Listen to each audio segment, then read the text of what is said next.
Vidyakumar IS Academy Institute for your success.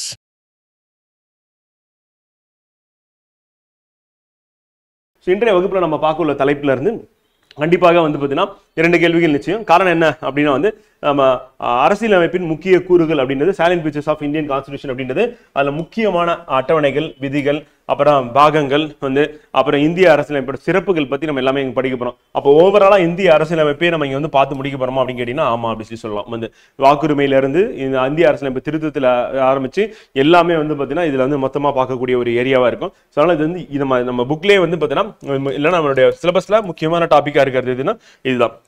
டெஃபினட்டா இதுல வந்து நமக்கு இரண்டு கேள்விகள் அப்படின்னு நிச்சயமா வரும் வந்து பார்க்கலாம்.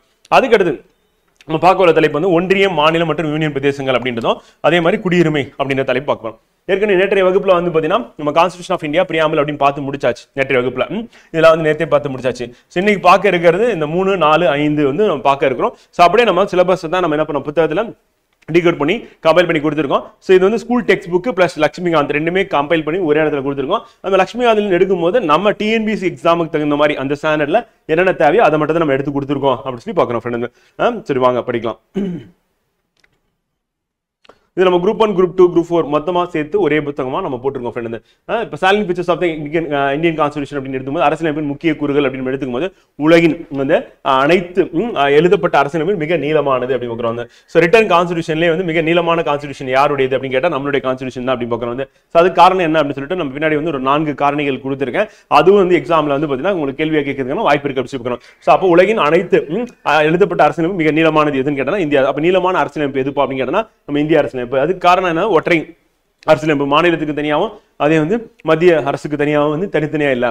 அதே வந்து அமெரிக்காவா இருந்தா ஃபெடரலுக்கு தனியா இருக்கும், அதுக்கப்புறம் ஸ்டேட்ஸ்க்கு வந்து தனியா இருக்கும். ஆனா இந்தியாவில் வந்து மாறுபட்டு இருக்கு அப்படின்னு ஒரே கான்ஸ்டியூஷனா இருக்கு. 1949 அரசியலமைப்பில் ஒரு முன்னுரை, அதாவது முகவரை சொல்லணும். அது ஒன்றும் அதே மாதிரி 395 பிரிவுகள், அரசியலமைப்பு சரத்துக்கள் விதிகள் சொல்லணும். அதுவும் அந்த 22 பகுதிகள் அப்படின்னு பார்ட்ஸ் அப்படின்னு பாக்குறோம். அந்த 8 அட்டவணைகள் அப்படின்னு இருந்தன அப்படின்னு பாக்குறோம். இப்போ வந்து என்ன இருக்கு அப்படின்னா இன்க்ரீஸ் ஆயிருக்கு. அது இன்க்ரீஸ் ஆனது அப்படின்றது வந்து நமக்கு எதுல கேள்வியை கேட்கறாங்க அப்படின்னு பாத்தீங்கன்னா அட்டவணையில தான் கேள்வியை கேட்கறாங்க. இப்ப அட்டவணைகள் மொத்தம் எத்தனை இருக்கு அப்படின்னா 12 இருக்கு அப்படின்னு பாக்குறோம். மற்றபடி நமக்கு வந்து அந்த பகுதிகள் எதை சேர்த்தாங்க, எதை நீக்கினாங்க, விதிகள் எதை சேர்த்தாங்க, எதை நீக்கினாங்கன்னு கேட்கறதுல 8 அட்டவணை இருந்து 12 அட்டவணையா வந்து மாறி இருக்கு. அப்ப 9வது அட்டவணை என்ன, 10வது அட்டவணை என்ன? அப்ப 9வது அட்டவணை நிலச்சீர்திருத்தம். அதாவது 9வது அட்டவணையில் வைக்கப்பட்டிருக்கிற சப்ஜெக்ட் எதையுமே வந்து என்ன பண்ண முடியும்னா நீதிமன்றத்தால் கேள்வி கேட்க முடியாது. நீதிமன்றம் பின்னாடி வந்த வழக்கில் என்ன சொல்லிடுவாங்க அப்படின்னா நாங்க கேள்வி கேட்போம் அப்படின்னு சொல்லியிருக்காங்க. பட் அது எந்த அளவுக்கு தெரியல. அதே 10வது அட்டவணை அப்படின்னு எடுத்துக்கும் போது வந்து என்ன சொன்னா கட்சி தாவல் தடை சட்டத்தை வந்து சொல்லிது வந்து. அப்ப கட்சி தாவல் பண்ணாங்க அப்படின்னா அது தடை செய்யக்கூடிய சட்டம் வந்து எதுல இருக்கு அப்படின்னா 10வது அட்டவணையில இருக்கு. 11வது என்ன அப்படின்னா பஞ்சாயத்து, 12வது அப்படின்றது நகராட்சி, நகர்பாலிகா அப்படின்னு சொல்லி போகணும். அவ்வளவுதான் ஃப்ரெண்ட். ஸோ மொத்தம் 12 மாதிரி இருக்கு. நம்ம பின்னாடி அதை படிக்க தான் போறோம். ஸோ இப்போ நம்ம தெரிஞ்சுக்க வேண்டியது அவ்வளவு.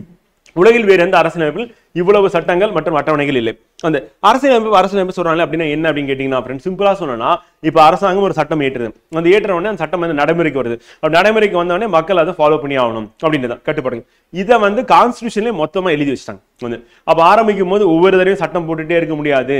அதனால மொத்தமா சில அடிப்படையான சட்டங்கள் எல்லாத்தையும் எடுத்துட்டு வந்து எங்க வச்சுட்டாங்கன்னா அரசியலமைப்புல வச்சுட்டாங்க வந்து. ஸோ அதுல அரசியலமைப்புல என்ன இருக்கு, சட்டங்கள் இருக்கு அப்படின்னு. அதுக்கு அடுத்து வந்து என்னன்னா அட்டவணைகள் அப்படின்னு எடுத்துக்கும் போது 12 அட்டவணைகள். அந்த அட்டவணைகள் என்ன பண்ணா எதை குறிப்பிட்டு சொல்லுதுன்னா இப்ப எக்ஸாம்பிள் இந்தியானா என்ன, இந்திய பகுதிகள்னா என்ன, அப்புறம் வந்து இந்தியாவில் இருக்கிற நிர்வாகத்தில் இருக்கிறவங்களுடைய அல்லது வந்து நீதித்துறையில் இருக்கிறவங்களுடைய சம்பளம் மற்றும் படிகள் என்னென்ன, அப்புறம் மாநிலங்கள் அப்படின்னு வகைப்படுத்துறாங்க. ஸோ அதுக்கப்புறம் மொழிகள், அட்டவணை மொழிகள் அப்படின்னு சொல்லி கொடுத்துறாங்க. ஷெட்யூல் லாங்குவேஜ் அப்படின்னு சொல்லிட்டு மொத்தம் எத்தனை இருக்கு அப்படின்னு பார்த்தீங்கன்னா இப்போ கரண்டா இருக்கிறது அப்படின்னு எடுத்துட்டோம் அப்படின்னா ஃபர்ஸ்ட் நம்ம ஆரம்பிக்கும் போது இருந்ததை விட இப்போ கூடுதலாக வந்து இருக்கு அப்படின்னு பார்க்குறோம். ஸோ அந்த மொழிகளோட எண்ணிக்கை என்னென்ன அப்படின்றது. அப்புறம் இப்போ நம்ம சொன்னா வந்து 9, 10, 11, 12 அப்படின்னு சொல்லி எல்லாமே எங்க எடுத்துட்டு வந்து வச்சிருக்காங்க அப்படின்னா நம்ம கான்ஸ்டிடியூஷன்ல வந்து இருக்கு அப்படின்னு பார்க்குறோம். வேற எங்கேயுமே இந்த அளவுக்கு டீட்டெயிலாக கிடையாது அப்படின்றத ஒன்று. நமது அரசியலமைப்பு சட்டத்திற்கு பெரிய அளவில் 4 காரணிகள் பங்களித்தன. ஒன்று என்னன்னா புவியியல் காரணிகள் அப்படின்னு பார்க்கும்போது நாட்டின் பரந்த தன்மை மற்றும் அதன் பன்முகத்தன்மை. புவியியல் காரணி அப்படின்னு எடுத்தா இந்தியாவில் எல்லா விதமான ஒரு கண்டத்துக்குண்டான எல்லா விதமான காலநிலை, நிலப்பரப்பு எல்லாமே இருக்கு. தாவரங்கள்ல இருந்து விலங்குல இருந்து மனித இனங்கள் பொறுத்தவரை எல்லாமே இருக்கு. ஸோ அதுவும் ஒரு காரணமா இருக்கு. அடுத்து வரலாற்று காரணிகள் அப்படின்னு எடுத்துக்கும் போது நம்ம அரசியலமைப்பு வந்து பார்த்தீங்கன்னா 1935ஆம் ஆண்டினா இந்திய அரசு சட்டத்தின் செல்வாக்கு. ஸோ அதை தான் வந்து அதிகமாக இன்ஃப்ளூயன்ஸ் பண்ணுது. அங்க இருக்கிற கண்டென்ட் அப்படியே எடுத்துட்டு வந்து வச்சிட்டாங்க. அப்ப அட்மினிஸ்ட்ரேஷன் வந்து எப்படி இருக்குன்னு முதற்கொண்டு நம்ம கான்ஸ்டிடியூஷன் சொல்லியிருக்கேன். அட்மினிஸ்ட்ரேஷன் அந்த ஃபங்க்ஷன் என்ன அப்படின்னு முதற்கொண்டு சொல்லிட்டாங்க கான்ஸ்டிடியூஷன். அதனால பல்கா இருக்கும். அடுத்து மத்திய மற்றும் மாநிலங்களுக்கு என்ன பண்ண தனித்தனி அரசியலமைப்பு கிடையாது, ஒரே ஒரு அரசியலமைப்பு தான் அப்படி பார்க்கணும். அது அமெரிக்கால 2 தனித்தனியா இருக்கு, ஆனா இந்தியால 1 அது இருக்கு. அரசியல் நிர்ணய சபையால் சட்ட வல்லுநர் ஆதிக்கம் வந்து ஃபுல்லா லாயர்ஸ் தான் இருந்தாங்க. அதனால அவங்க ரொம்ப டீட்டெயிலா வந்து பாத்தீங்கன்னா என்ன பண்ணிருக்காங்கன்னா அவங்களுடைய அந்த லாயர்ஸோட லாங்குவேஜ்ல வந்து எழுதுனதுனால இது எப்படி ஆயிடுச்சுன்னா ரொம்ப டீட்டெயிலாக வந்து போயிடுச்சு அப்படிங்களா. ஸோ அப்போ ரீசன் வந்து பார்த்தீங்கன்னா இந்த 4 காரணிகளால் என்ன ஆயிடுச்சு அப்படின்னா இந்திய அரசியலமைப்பு வந்து பார்த்தீங்கன்னா உலகிலேயே நீண்ட அரசியலமைப்பு வந்து ஆயிருக்கு அப்படிங்கிற. அந்த அரசியலமைப்பு நெகிழும் தன்மை அப்படின்னு நம்ம ஏற்கனவே பார்த்தோம். சில இதெல்லாம் ஈஸியாக என்ன பண்ணிடலாம், அமெண்ட்மெண்ட் பண்ணிடலாம், திருத்தம் பண்ணிடலாம் அரசியலமைப்பை. ஆனால் சிலதுக்கு வந்து திருத்தம் பண்றதுக்கு என்ன பண்ணணும் அப்படின்னா வந்து 2/3 மெம்பர்ஸ் மெஜாரிட்டி வந்து பார்த்தீங்கன்னா ஓட்டிங் வந்து பண்ணணும். சார் 2/3 மெம்பர்ஸ் வந்து பிரசன்ட் இருந்து அதில் வந்து பார்த்தீங்கன்னா ஓவராலா இப்போ கான்ஸ்டியூஷன்ல வந்து மொத்தம் 543 சீட் இருக்குன்னா அதுல பாதிக்கு மேல வந்து ஓட்டு போட்டு பாஸ் பண்ணணும். அதே கூட்டாட்சி தத்துவமா திருத்த போறாங்க அப்படின்னா அப்ப பாதிக்கு மேற்பட்ட மாநிலங்கள் வந்து என்ன பண்ணணும், அவங்களும் அசென்ட் வந்து கொடுக்கணும், அவங்களும் வந்து ஒப்புதல் வந்து கொடுக்கணும் அப்படின்றதுதான் வந்து பாத்தீங்கன்னா என்னது நெகிழும் அப்படின்னா வந்து பாத்தீங்கன்னா சபையோட கோரம் அன்னைக்கு வந்து 55 பேர் தான் வந்திருக்காங்க. 55 பேர் வந்து ஓட்டு போட்டு அதுல 28 பேர் வந்து சப்போர்ட் பண்ணாங்க அப்படின்னாலும் பாஸ் ஆயிடும் அப்படிங்கிறோம். ஸோ அது வந்து நெகிழும் அப்படின்னு நெகிழ ரெண்டுமே இருக்கு அப்படிங்க. அடுத்து இறையாண்மை, சமதர்மம், மதச்சார்பின்மை, மக்களாட்சி, குடியரசு இதெல்லாம் நேற்று நம்ம பார்த்தாச்சு கிளாஸ்ல. இதை பத்தின விளக்கம் வந்து நேற்று கொடுத்துட்டேன். இதெல்லாம் வந்து இந்திய அரசியலமைப்புல இருக்கிறது, இந்திய அரசியலமைப்பின் சிறப்பு இயல்புகளா இருக்கு அப்படின்னு பாக்குறோம் வந்து. ஓகேவா. அடுத்து நாடாளுமன்ற முறை ஆட்சி முறை அப்படின்னு ஏன் சொல்றோம் அப்படின்னா வந்து நாடாளுமன்ற அமைச்சரவை குழு செயல்பாடுகளை கட்டுப்படுத்துவதால் நாடாளுமன்ற ஆட்சி முறை. இப்ப அமைச்சரவை குழு இருக்காங்க, அவங்க தான் என்ன பண்றாங்க, எல்லா முடிவு எடுக்கிறாங்க. அப்ப அவங்க கட்டுப்படுத்துறது யாரு அப்படின்னா அவங்க மேல நம்பிக்கையில்லா தீர்மானம் கொண்டு வந்து அவரோட ஆட்சியை வந்து கவிழ்க்க வைக்கிறது யாருன்னா நாடாளுமன்றம். அப்ப அமைச்சர்கள் வந்து பாத்தீங்கன்னா கூட்டாக எதற்கு பொறுப்பானவர்கள் அப்படின்னு பாத்தீங்கன்னா நாடாளுமன்றத்துக்கு பொறுப்பானவர்கள். அப்ப நாடாளுமன்றம் அவங்களை கட்டுப்படுத்துறதுனால இந்த ஆட்சி முறை நம்ம என்ன சொல்றோம் அப்படின்னா வந்து பாத்தீங்கன்னா பார்லிமெண்டரி ஃபார்ம் ஆஃப் கவர்மெண்ட் சொல்லுவோம். இந்த நாடாளுமன்ற முறை ஆட்சி முறை அப்படின்னு சொல்லுவோம், இந்திய ஆட்சி முறை. அப்ப நாடாளுமன்ற அரசியல் நிர்வாகம் நாடாளுமன்றத்துக்கு கட்டுப்பட்டதா இருக்கு அப்படியும். நாடாளுமன்றத்தில் பெரும்பான்மையான உறுப்பினர்கள் ஆதரவு இருக்கும் வரைதான் அந்த அரசு நீடிக்கும். ஆதரவு இல்லைன்னா என்ன ஆகும், அந்த அரசு கவிழ்ந்துரும் அப்படின்னு பார்க்கணும். அப்ப ஒற்றை குடியுரிமை அப்படின்றது இந்திய அரசியலமைப்பு சிறப்பியல்பு. காரணம் என்ன, அமெரிக்கால எப்படி இருக்கு அப்படின்னா இரட்டை குடியுரிமை இருக்கு, ஸ்டேட்டுக்கு தனியாகவும் ஃபெடரலுக்கு தனியாகவும் இருக்கு அப்படின்னு. இந்தியாவில் ஒரே ஒரு குடியுரிமை தான். நாட்டின் ஒருங்கிணைந்த நீதித்துறை அமைப்பு இருக்கு அப்படின்னு பார்க்கிறோம். உச்சநீதிமன்றம் முதன்மையானது, அதன் கீழ் மாநில அளவில் உயர் நீதிமன்றங்கள் வேணும், அதுக்கு கீழே வந்து பார்த்தீங்கன்னா மாவட்ட நீதிமன்றங்கள், அதுக்கு கீழே வந்து நீதிமன்றங்கள் இருக்கு அப்படின்னு பார்க்கிறோம். ஸோ இங்க இது வந்து என்னன்னா தனித்தனி அரசியலமைப்பு கிடையாது. அப்போ ஒரே அரசியலமைப்பு, அப்போ ஒருங்கிணைந்த நீதிமன்றம். அப்ப சட்டம் வந்து கொண்டு வரப்படக்கூடிய சட்டங்கள் எல்லாமே வந்து பாத்தீங்கன்னா யார் வந்து எடுத்து அதுக்கான தீர்ப்பு வந்து கொடுப்பாங்க அப்படின்னா வந்து பாத்தீங்கன்னா உச்சநீதிமன்றமும் உயர் நீதிமன்றமும் கொடுக்கும். ஸோ அதே வந்து அமெரிக்கா போகும்போது என்ன ஆகும்னா ஃபெடரல் கான்ஸ்டிடியூஷன் ஒன்று இருக்கும், அப்புறம் ஸ்டேட் கான்ஸ்டிடியூஷன் ஒன்று இருக்கும். அந்த ஃபெடரல் கான்ஸ்டிடியூஷன் வந்து யார் வந்து டீல் பண்ணுவோம் அப்படின்னா ஃபெடரல் கோர்ட் அப்படி சொல்லி பார்க்குறோம், அது வந்து உச்சநீதிமன்றம் அப்படி சொல்லி பார்க்குறோம். வந்து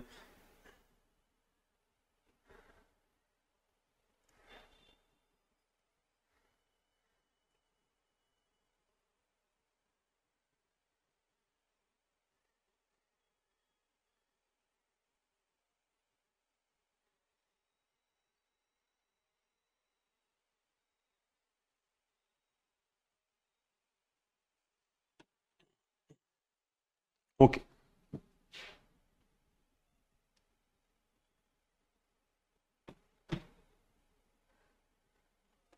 ஓகே ஃபேன். ஸோ அப்போ ஃபெடரல் கான்ஸ்டியூஷன் வந்து அங்கே இருக்க உச்சநீதிமன்றம் சுப்ரீம் கோர்ட் டீல் பண்ணும். அது ஸ்டேட் கான்ஸ்டியூஷன் வந்து அங்கே இருக்கக்கூடிய ஸ்டேட்டோடைய ஹைகோர்ட்ஸ் வந்து டீல் பண்ணும். ஆனால் இந்தியாவை பொறுத்தவரையும் வந்து பார்த்தீங்கன்னா ஒரே அரசியலமைப்பு, அந்த அரசியலமைப்பு சம்பந்தமாக வந்து எது கொண்டு வந்தாலும் அந்த சட்டம் வந்து செல்லுபடி ஆகுமா ஆகாதா அப்படின்னு சொல்லி முடிவு பண்ணுற இடத்துல ஹைகோர்ட்டும் இருக்கும், சுப்ரீம் கோர்ட்டும் இருக்கும் அப்படின்னு பார்க்குறோம். ஆனால் ஹைகோர்ட் வந்து ஒரு கேஸ் என்ன பண்ணலாம், அப்பீலுக்கு சுப்ரீம் கோர்ட் வந்து போகலாம் அப்படின்னு சொல்லி பார்க்குறாங்க. ஸோ அது வந்து குறிக்கும். அப்போ ஒருங்கிணைந்த மற்றும் சுதந்திரமான நீதித்துறை வந்து இருக்கு அப்படின்னு பார்க்குறோம். அடுத்து அடிப்படை உரிமைகள் அப்படின்னு எடுத்துக்கும் போது இந்திய அரசியலமைப்பு வந்து பார்த்தீங்கன்னா பகுதி 3 அடிப்படை உரிமைகளுக்கான வந்து பிரிவுகள் குறிப்பிடப்பட்டுள்ளன. அப்ப அடிப்படை உரிமைகள் அப்படிங்கிறது கொடுக்குறாங்க மக்களுக்குன்னு சொல்லிட்டு பார்க்கணும். இந்த உரிமை வந்து மறுக்கப்பட்டால் வந்து நீங்க என்ன பண்ணலாம், சுப்ரீம் கோர்ட்டுக்கு நேரடியா போகலாம், விதி வந்து 32 சரத்து 32 படி போகலாம் அப்படின்னு சொல்லி சொல்றாங்க. சோ அப்ப அடிப்படை உரிமைகள் வந்து நம்ம இந்திய அரசியலமைப்பு கொடுக்கப்பட்டது மொத்தம் எத்தனை உரிமைகள் இருக்கு அப்படின்னா 6 உரிமைகள் இருக்கு அப்படின்னு பார்க்கிறோம். இது வந்து பகுதி 3ல இருக்கு அப்படின்னு சொல்லி பார்க்கிறோம். இது ரெண்டுமே நமக்கு எக்ஸாம்ல क्वेश्चन வந்து ஆல்ரெடி கேட்டிருக்காங்க அப்படி பார்க்கிறோம். சோ அப்ப என்னென்ன உரிமை இருக்கு அப்படின்னு பாத்தீங்கன்னா ஃப்ரெண்ட் வந்து ஒன்னு வந்து சமத்துவத்திற்கான உரிமை, இரண்டாவது சுதந்திரத்துக்கான உரிமை, மூன்றாவது வந்து சுரண்டப்படுவதற்கு எதிரான உரிமை, நான்காவது மத வழிபாட்டுக்கான உரிமை, ஐந்தாவது வந்து கல்வி பண்பாடு மற்றும் அரசமைப்பின் கல்வி பண்பாடு உரிமை, ஆறாவது வந்து பாத்தீங்கன்னா அரசமைப்பு படி நிவாரணம் கோரும் உரிமை. அப்ப அரசமைப்பு படினா இப்ப எக்ஸாம்பிள் இந்த உரிமை ஏதாவது மறுக்கப்பட்டால் என்ன பண்ணலாம், எந்த ஒரு குடிமகனும் வந்து இந்திய குடிமகனும் சுப்ரீம் கோர்ட்டுக்கு வந்து போகலாம் அப்படின்றதான் வந்து ஆறாவது உரிமை. அப்ப இந்த 6 உரிமைகள் எங்க கொடுக்குறாங்க அப்படின்னா அடிப்படை உரிமைகள் கொடுக்கப்பட்டுள்ளது அப்படின்னு பார்க்கிறோம். சோ அது நமக்கு எக்ஸாம் பாயிண்ட் ஆஃப் இம்பார்ட்டன்ட். தொடக்கத்தில் சொத்துரிமை அப்படின்றது வந்து அடிப்படை உரிமையில இருந்தது, 31 இருந்து இருந்தது. ஆனா அதை நீக்கிட்டு என்ன பண்ணிட்டாங்க, அது வந்து 44 திருத்த சட்டம் 1978 படி இந்த சொத்துரிமையை அடிப்படை உரிமையில இருந்து நீக்கி விட்டு உறுப்பு 300 ஆ வந்து பாத்தீங்கன்னா 307 ஆக சேர்த்தது. இதன் மூலம் சொத்துரிமை சட்ட உரிமையாக கருதப்படுகிறது. என்ன உரிமை கிடையாது, அடிப்படை உரிமை கிடையாது அப்படின்னு பாக்குறோம். சோ அப்ப தொடக்கத்துல அடிப்படை உரிமையில வந்து சொத்துரிமை இருந்தது, இப்ப இல்ல அப்படி பாக்குறோம். ஏன்னா நில எடுப்பு அப்படின்னு பண்ணும்போது வந்து பிரச்சனை வர்றதுனால என்ன பண்ணாங்க, அடிப்படை உரிமையில இருந்து நீக்கிட்டாங்க. நீதிமன்றத்தால் நிலைநாட்டப்படுபவையா அப்படின்னு கேட்டீங்கன்னா பகுதி 3ல இருக்கக்கூடிய அடிப்படை உரிமைகளை நிலைநாட்டப்படுபவை அப்படின்னு பாக்குறோம். உச்சநீதிமன்றத்தின் நாடும் உரிமை வந்து உறுப்பு வந்து 32ல வந்து 2 உறுதிப்படுத்தப்பட்டுள்ளது. அப்ப 32 அப்படின்னு மட்டும் எடுத்துக்கலாம். சோ அது என்ன பண்ணுது அப்படின்னா உச்சநீதிமன்றத்தை அணுகி என்ன பண்ணலாம், எந்த ஒரு குடிமகன் என்ன பண்ணா அவனுக்கான உரிமையை வந்து பெற முடியும் அப்படின்றதான் சோ அதுல வந்து சொல்லக்கூடியதா இருக்கு அப்படின்னு பாக்குறோம். 32.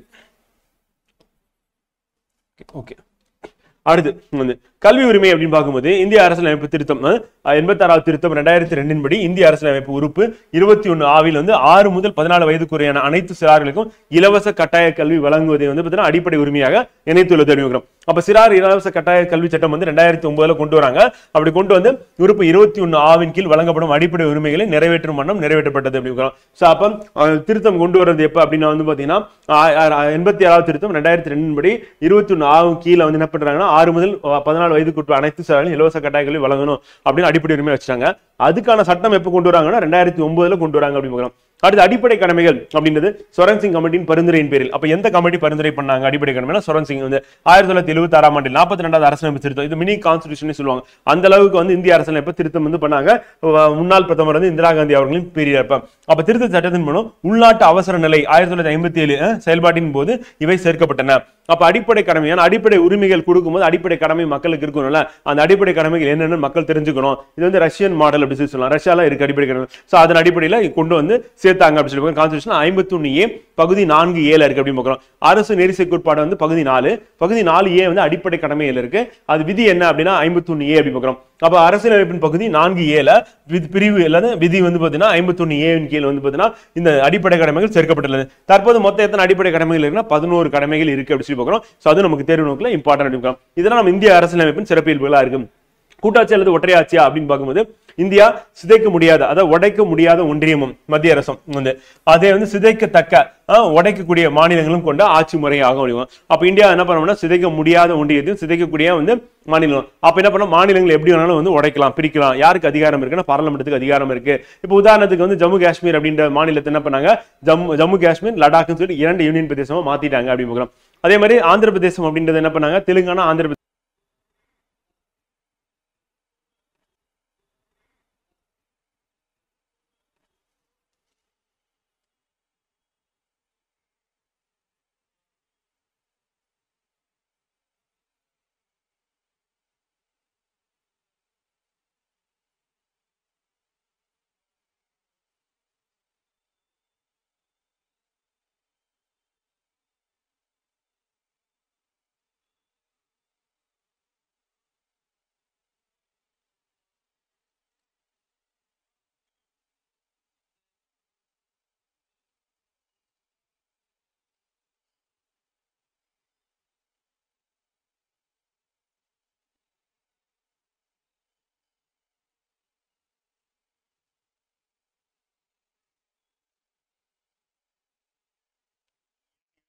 மாத்திட்டாங்க அப்படி பார்க்கலாம். அதே மாதிரி ஆந்திர பிரதேசம் அப்படிங்கிறது என்ன பண்ணாங்க, தெலுங்கானா ஆந்திர பிரதேசம்.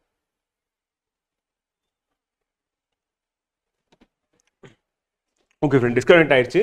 அது எந்த இடத்துல அப்படின்னா வந்து பார்த்தீங்கன்னா தெலுங்கானா ஆந்திர பிரதேசத்தை பற்றி சொல்லும்போது அப்போ நெருக்கடி காலத்தின் போது நமக்கு என்ன ஆகுது அப்படின்னா வந்து ஒற்றையாட்சி அப்படின்ற குணாம்சம் கொண்டதாக என்பது இதன் பொருள். அப்போ ஒன்றிய முழுமையான கூட்டாட்சி என்று நம்ம சொல்ல முடியாது. கூட்டாட்சின்ற வார்த்தை நமக்கு எங்கே இல்லை அப்படின்னா இந்திய அரசியலமைப்புல எங்கேயுமே இல்லை அப்படின்னு பார்க்குறோம் வந்து. ஸோ அது நம்ம ஞாபகம் வச்சுக்க வேண்டியது.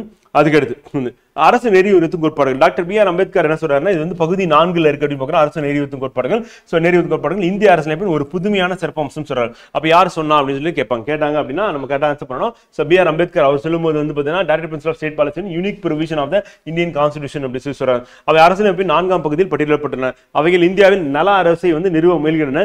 எந்த நீதிமன்றத்தாலும் கட்டாயப்படுத்த முடியாது அப்படி சொல்லி பார்க்குறோம் வந்து. ஸோ அது நமக்கு எக்ஸாம் பாயிண்ட் ஆஃப்ல இம்பார்ட்டன்ட் வந்து. அடுத்து அம்சங்கள் அப்படின்னு பார்க்குறோம்.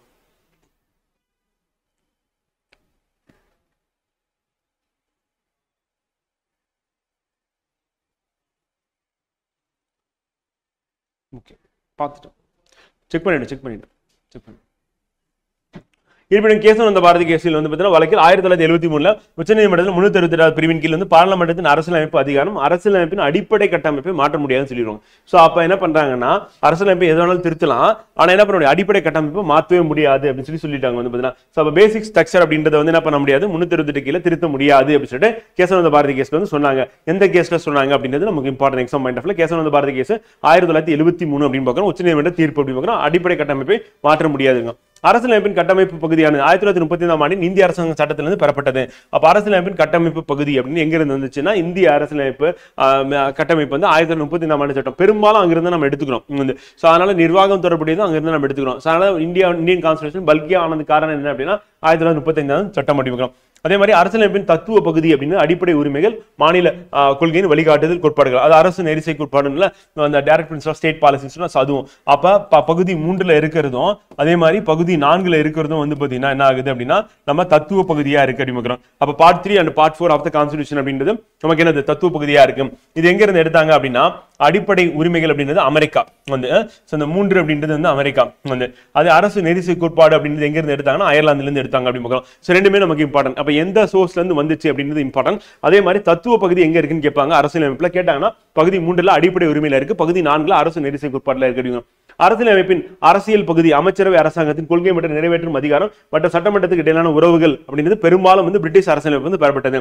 அப்ப பிரிட்டிஷ் அரசியலமைப்புனா 1935 ஆண்டு சட்டத்தில இருந்து பெறப்பட்டதா எது இருக்கு அப்படின்னா வந்து இந்த கொள்கை மற்றும் நிறைவேற்ற அதிகாரம் சட்டமன்றத்துக்கு இடையிலான உறவுகள் எல்லாமே இருக்கு அப்படிங்கிறோம். அரசியலமைப்பின் மிக ஆழமான செல்வாக்கு மற்றும் பொருள் ஆதாரம் அப்படின்னு எதை சொல்றோம் அப்படின்னா 1935. அப்ப அரசியலமைப்பின் வந்து பார்த்தீங்கன்னா மிக ஆழமான செல்வாக்கு இன்ஃபுளுன்ஸ் வந்து எதுல இருந்து அதிகமா இருக்கு, நம்ம இந்தியன் கான்ஸ்டிடியூஷன் வந்து அதனுடைய பேஸ் அந்த ஃபவுண்டேஷன் எங்க இருந்து வருதுன்னு பாத்தீங்கன்னா 1935 ஆண்டு இந்திய அரசு சட்டம் ஏற்கனவே நம்ம பார்த்ததுதான் நேற்று.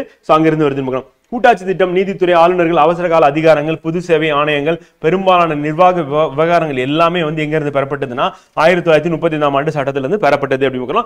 அதனால இந்திய அரசியலமைப்பு வந்து பாத்தீங்கன்னா நீண்ட அரசியலமைப்பு இருக்க காரணமா இருக்கு. அந்த அரசியலமைப்பின் பாதிக்கும் மேற்பட்ட விதிகள் வந்து 1935 ஆண்டு சட்டத்திற்கு ஒத்ததாகவோ அல்லது நெருங்கிய ஒற்றுமை கொண்டுள்ளதாகவும் இருக்கு அப்படிங்க. இதெல்லாம் வந்து பாத்தீங்கன்னா 1935 ஆண்டு சட்டத்துக்கும் நம்ம இந்திய அரசியலமைப்புக்கும் உள்ள ஒற்றுமைகள் அப்படின்னு பார்க்கிறோம். அதுல இருக்கக்கூடிய தன் கூறுகள் அப்படின்னு பார்க்கிறோம். அடுத்து நாடாளுமன்றத்தில் இயற்றப்பட்ட சட்டம் அரசியலமைப்பின் அடிப்படை தத்துவத்திற்கு முரணாக இருந்தால் அதை செல்லாதுன்னு சொல்ற அதிகாரம் யாருக்கு இருக்கு அப்படின்னா நீதிமன்றத்திற்கு. அதுதான் என்ன சொல்றோம், நீதி சீராய்வு அப்படின்னு. இது இந்திய அரசியலமைப்பின் சிறப்பியல்பு. இப்போ சட்டம் கொண்டு வராங்க, அந்த சட்டம் வந்து செல்லாதுன்னு சொல்லிட்டு யாரும் சொல்ல முடியும், சுப்ரீம் கோர்ட் சொல்லலாம், ஹை கோர்ட் சொல்லலாம் அப்படின்னு. அப்ப ரெண்டுமே வந்து பாத்தீங்கன்னா அந்த பவர் வந்து இருக்கு. அப்ப ஜுடிஷியல் ரிவ்யூ அப்படின்றது பண்ணுவாங்க அப்படின்னு பாக்குறோம். வந்து அப்ப நாடாளுமன்றம் என்ன பண்ண முடியாது, அரசியலமைப்புக்கு எதிராக எதையுமே கொண்டு வர முடியாது அப்படிங்கிறோம். அடுத்து எந்த ஒரு குறிப்பிட்ட மதத்தையும் இந்திய அரசின் அதிகாரப்பூர்வ மதமாக நிலைநிறுத்தவில்லை அப்படிங்கிறோம். அதுதான் மத சார்பட்டது. அப்ப இந்தியாவுக்கும் வெஸ்டர்ன் கண்ட்ரீஸ்க்கும் உள்ள வித்தியாசம் என்னன்னா வெஸ்டர்ன் கண்ட்ரீஸ்ல வந்து மதம் வந்து அரசாங்கத்துக்குள்ள வரக்கூடாது அப்படின்னு சொல்லிட்டு துரத்துவாங்க. சோ அது வந்து நெகட்டிவ் கான்செப்ட். இந்தியாவை பொறுத்தவரையும் அரசு வந்து எந்த ஒரு மதத்தையும் என்ன பண்ணது சார்ந்து இருக்காது, எல்லா மதத்தையும் வந்து பாத்தீங்கன்னா போற்றக்கூடிய வகையில் அரசு இருக்கும் அப்படின்னு. அப்ப 1976 ஆண்டின் 42வது அரசியலமைப்பு திருத்த சட்டத்தின் மூலம் இந்திய அரசியலமைப்பின் முகப்பரில் மத சார்பற்ற என்ற சொல் வந்து யாருடைய பீரியட்ல சேர்க்கிறாங்க, முன்னாள் பிரதமர் வந்து இந்திரா காந்தி அம்மையார் பீரியட்ல சேர்க்கிறாங்க அப்படின்னு. சமத்துவம் அல்ல சட்டங்களின் சம பாதுகாப்பை அரசு மறுக்க கூடாது அப்படின்னு சொல்லிட்டு சொல்றது வந்து பாத்தீங்கன்னா பிரிவு 14 இருக்கணும். இது மத சார்பற்ற தன்மையை வந்து குறிக்கிறது அப்படிங்க. அதே மதத்தின் அடிப்படையில் எந்த ஒரு குடிமகனுக்கு என்ன பண்ண எதிராக அரசு பாகுபாடு காட்டக்கூடாது, பிரிவு 15 வந்து. அதே மாதிரி பொது வேலைகளில் பொது பணிகளில் வந்து பாத்தீங்கன்னா அனைத்து குடிமக்களுக்கும் சமமான வேலை வாய்ப்பு கொடுக்கணும் அப்படின்னு சொல்லி பார்க்கணும். அனைத்து நபர்களும் எந்த மதத்தையும் சுதந்திரமாக ஏற்றுக்கொள்வதற்கும் பின்பற்றுவதற்கும் பிரச்சாரம் செய்வதற்கும் உரிமை உண்டு அப்படின்னு விதி 25 பார்க்கணும். அதே மாதிரி விதி 26 வந்து ஒவ்வொரு மத பிரிவினருக்கும் அல்லது அது எந்த பிரிவுக்கும் அதன் மத விவரங்களை நிர்வகிக்க உரிமை. அந்த விதி 27 வந்து பாத்தீங்கன்னா வந்து குறிப்பிட்ட மதத்தை பரப்ப எந்த ஒரு நபரும் எந்த ஒரு வரியும் செலுத்த கட்டாயப்படுத்தக்கூடாது. அந்த விதி 28 வந்து பாத்தீங்கன்னா அரசால் பராமரிக்கப்படும் எந்த ஒரு கல்வி நிறுவனத்திலும் மத போதனை செய்யக்கூடாது. அந்த குடிமக்களின் எந்த பிரிவினருக்கும் அதன் தனித்துவமான மொழி, எழுத்து அல்லது கலாச்சார பாதுகாப்பு உரிமை வந்து பிரிவு 29. அந்த பிரிவு 30 வந்து பாத்தீங்கன்னா வந்து சிறுபான்மையினருக்கான தங்களுக்கு விருப்பமான கல்வி நிறுவனங்களை நிறுவ மற்றும் நிர்வகிக்க உரிமை அப்படின்னு பாக்குறோம். அந்த பிரிவு 44 வந்து பொது சிவில் சட்டம் அப்படின்றது வந்து பாத்தீங்கன்னா பாதுகாக்க அரசு முயற்சிக்கும். இது எல்லாமே வந்து பாத்தீங்கன்னா மத சார்பின்மை அப்படின்றத குறிப்பிட்டு அந்த மதத்தை வந்து ஃபாலோ பண்றதுக்கான மக்கள் வந்து அவங்க மதத்தை பின்பற்றுறதுக்கான வழிகள் வந்து இந்திய அரசியல் அமைப்புல அதுவும் அடிப்படை உரிமைகளே வந்து பாத்தீங்கன்னா விதி 14 இருந்து ஆரம்பிச்சு விதி 30 வரையும் இருக்கு அப்படின்னு பார்க்கிறோம். அதே மாதிரி விதி 44 அப்படின்றது டிபிஎஸ்பியில, அதாவது அரசு நெறிமுறை உணர்த்தும் கோட்பாடு எல்லாம் அரசு வரி செய்யும் கோட்பாடு அப்படின்னு சொல்லுவோம். பகுதி 4ல வந்து 44வது சட்டமா வந்து இருக்கு அப்படி பார்க்கிறோம். அரசியலமைப்பு விதியா இருக்கு. அடுத்து இந்திய அரசியலமைப்பு மதச்சார்பின்மை நேர்மறையான கருத்தை உள்ளடக்கியது. அதாவது என்னன்னா அனைத்து மதங்களுக்கு சமமான மரியாதை அல்லது அனைத்து மதங்களையும் சமமாக பாதுகாக்கிறது யாருன்னா இந்திய அரசியலமைப்பு அப்படிங்க. அதே வந்து மதத்தின் அடிப்படையில் என்ன பண்ண முடியாது, சட்டமன்றத்தில் இடஒதுக்கீடு என்ற பழைய வகுப்புவாதம் கிடையாது. 1909ஆம் ஆண்டு மின்டோ மார்லி சீர்திருத்தத்தின்படி வந்து பாத்தீங்கன்னா முஸ்லீம்களுக்கு தனி தொகுதி அப்படின்னு கொடுத்தாங்க. ஆனா அந்த மாதிரி கொடுக்க முடியாது. அதுக்கு பதிலாக வந்து பாத்தீங்கன்னா வந்து SC ST சொல்லிட்டு வந்து பாத்தீங்கன்னா பட்டியலிடப்பட்ட சாதிகள் பழங்குடியினருக்கு வந்து தற்காலிக இடஒதுக்கீடு அப்படின்றது வழங்குகிறது அப்படின்னு பார்க்கறாங்க. இது வந்து இந்திய அரசியல் இருக்கு. அப்ப மதத்தின் அடிப்படையில் பிரதிநிதித்துவமோ அல்லது இடஒதுக்கீடு இருக்கான்னு கேட்டீங்கன்னா கிடையாது. வயது வந்து ஒரு வாக்குரிமை, வயது வந்தவருக்கு வாக்குரிமை அளிக்கிறது. அப்ப 18 வயதுக்கு குறையாத ஒவ்வொரு குடிமகனுக்கும் வந்து சாதி, இனம், மதம், பாலினம், கல்வி அறிவு, செல்வம் போன்ற வேறுபாடு வாக்களிக்கும் உரிமை உண்டுன்னு சொல்லி பார்க்கிறோம். இந்த 18 வயதுன்றது எப்ப வந்து நிர்ணயிக்கிறாங்க அப்படின்னா, நம்ம சுதந்திரம் வாங்கினோடனே அரசியலமைப்பு நடைமுறைக்கு வந்தவொடனே 21 வயது தான் இருந்தது. இதை 21 வந்து 18 குறைச்சது வந்து 1988ஆம் ஆண்டின் வந்து 61வது அரசியலமைப்பு திருத்த சட்டத்தின்படி முன்னாள் பிரதமர் வந்து ராஜீவ்காந்தி பீரியட்ல வந்து என்ன பண்றாங்கன்னா 1989ல 21 வந்து 18 குறைக்கப்பட்டது அப்படிங்கிறோம். அப்ப 88 61வது அரசியலமைப்பு திருத்த சட்டம் வந்து கொண்டு வராங்க. அப்படி கொண்டு வந்து 1989ல தான் என்ன பண்றாங்கன்னா 18 வயதாக குறைக்கப்படுகிறது அப்படி பார்க்கிறோம். அடுத்து சுதந்திர அமைப்புகள் அப்படின்னு பார்க்கும்போது பல்வேறு சுதந்திர அமைப்புகள் வந்து இருக்கு. நம்ம பின்னாடி வந்து பார்க்க போறோம். இப்ப CAG இருக்காரு, தலைமை தணிக்கை கணக்காளர் இருக்காரு அப்படின்னு பார்க்கிறோம். அதே மாதிரி எலெக்ஷன் கமிஷன் வந்து இருக்கு, UPSC இருக்கு அப்படின்னு இதெல்லாம் வந்து பாத்தீங்கன்னா சுதந்திர அமைப்புகளா இருக்கு. அவசர கால விதிகள் அப்படின்னும் போது நமக்கு முக்கியமானது பிரிவு வந்து 352 அப்படின்றது வந்து எதை குறிக்குது அப்படின்னா வந்து பாத்தீங்கன்னா தேசிய நெருக்கடி, தேசிய அவசர நிலை குறிக்குது அப்படின்னு.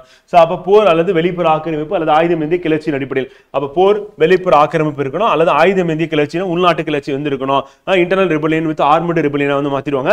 இந்திரா காந்தி அம்மையார் வந்து பண்ணும்போது வந்து இன்டர்னல் ரிபெலியனா வந்து அவசர நிலை கொண்டு வந்தாங்க. அதுக்கப்புறம் வந்து என்ன பண்ணிடுவாங்கன்னா ஆர்மடு ரிபெலியனா மட்டும்தான் நம்ம என்ன பண்ணணும், தேசிய அவசர நிலைக்கு போனோம். அப்ப 352 தேசிய அவசர நிலை. அப்ப மாநிலத்துல வந்து பாத்தீங்கன்னா அவசர நிலை கொண்டு வராங்க அப்படின்னா அது வந்து எந்த பிரிவு அப்படின்னா வந்து சரத் வந்து 356. அப்ப 352 வந்து தேசியம், மாநிலம் வந்து 356 and 360 வந்து நிதி அவசர நிலை அப்படிங்கிறோம். இதுவரையும் கொண்டு வரப்படாததுன்னா நிதி அவசர நிலை தான் கொண்டு வரப்படாது. 360 வந்து இருக்கு அப்படிங்கிறோம்.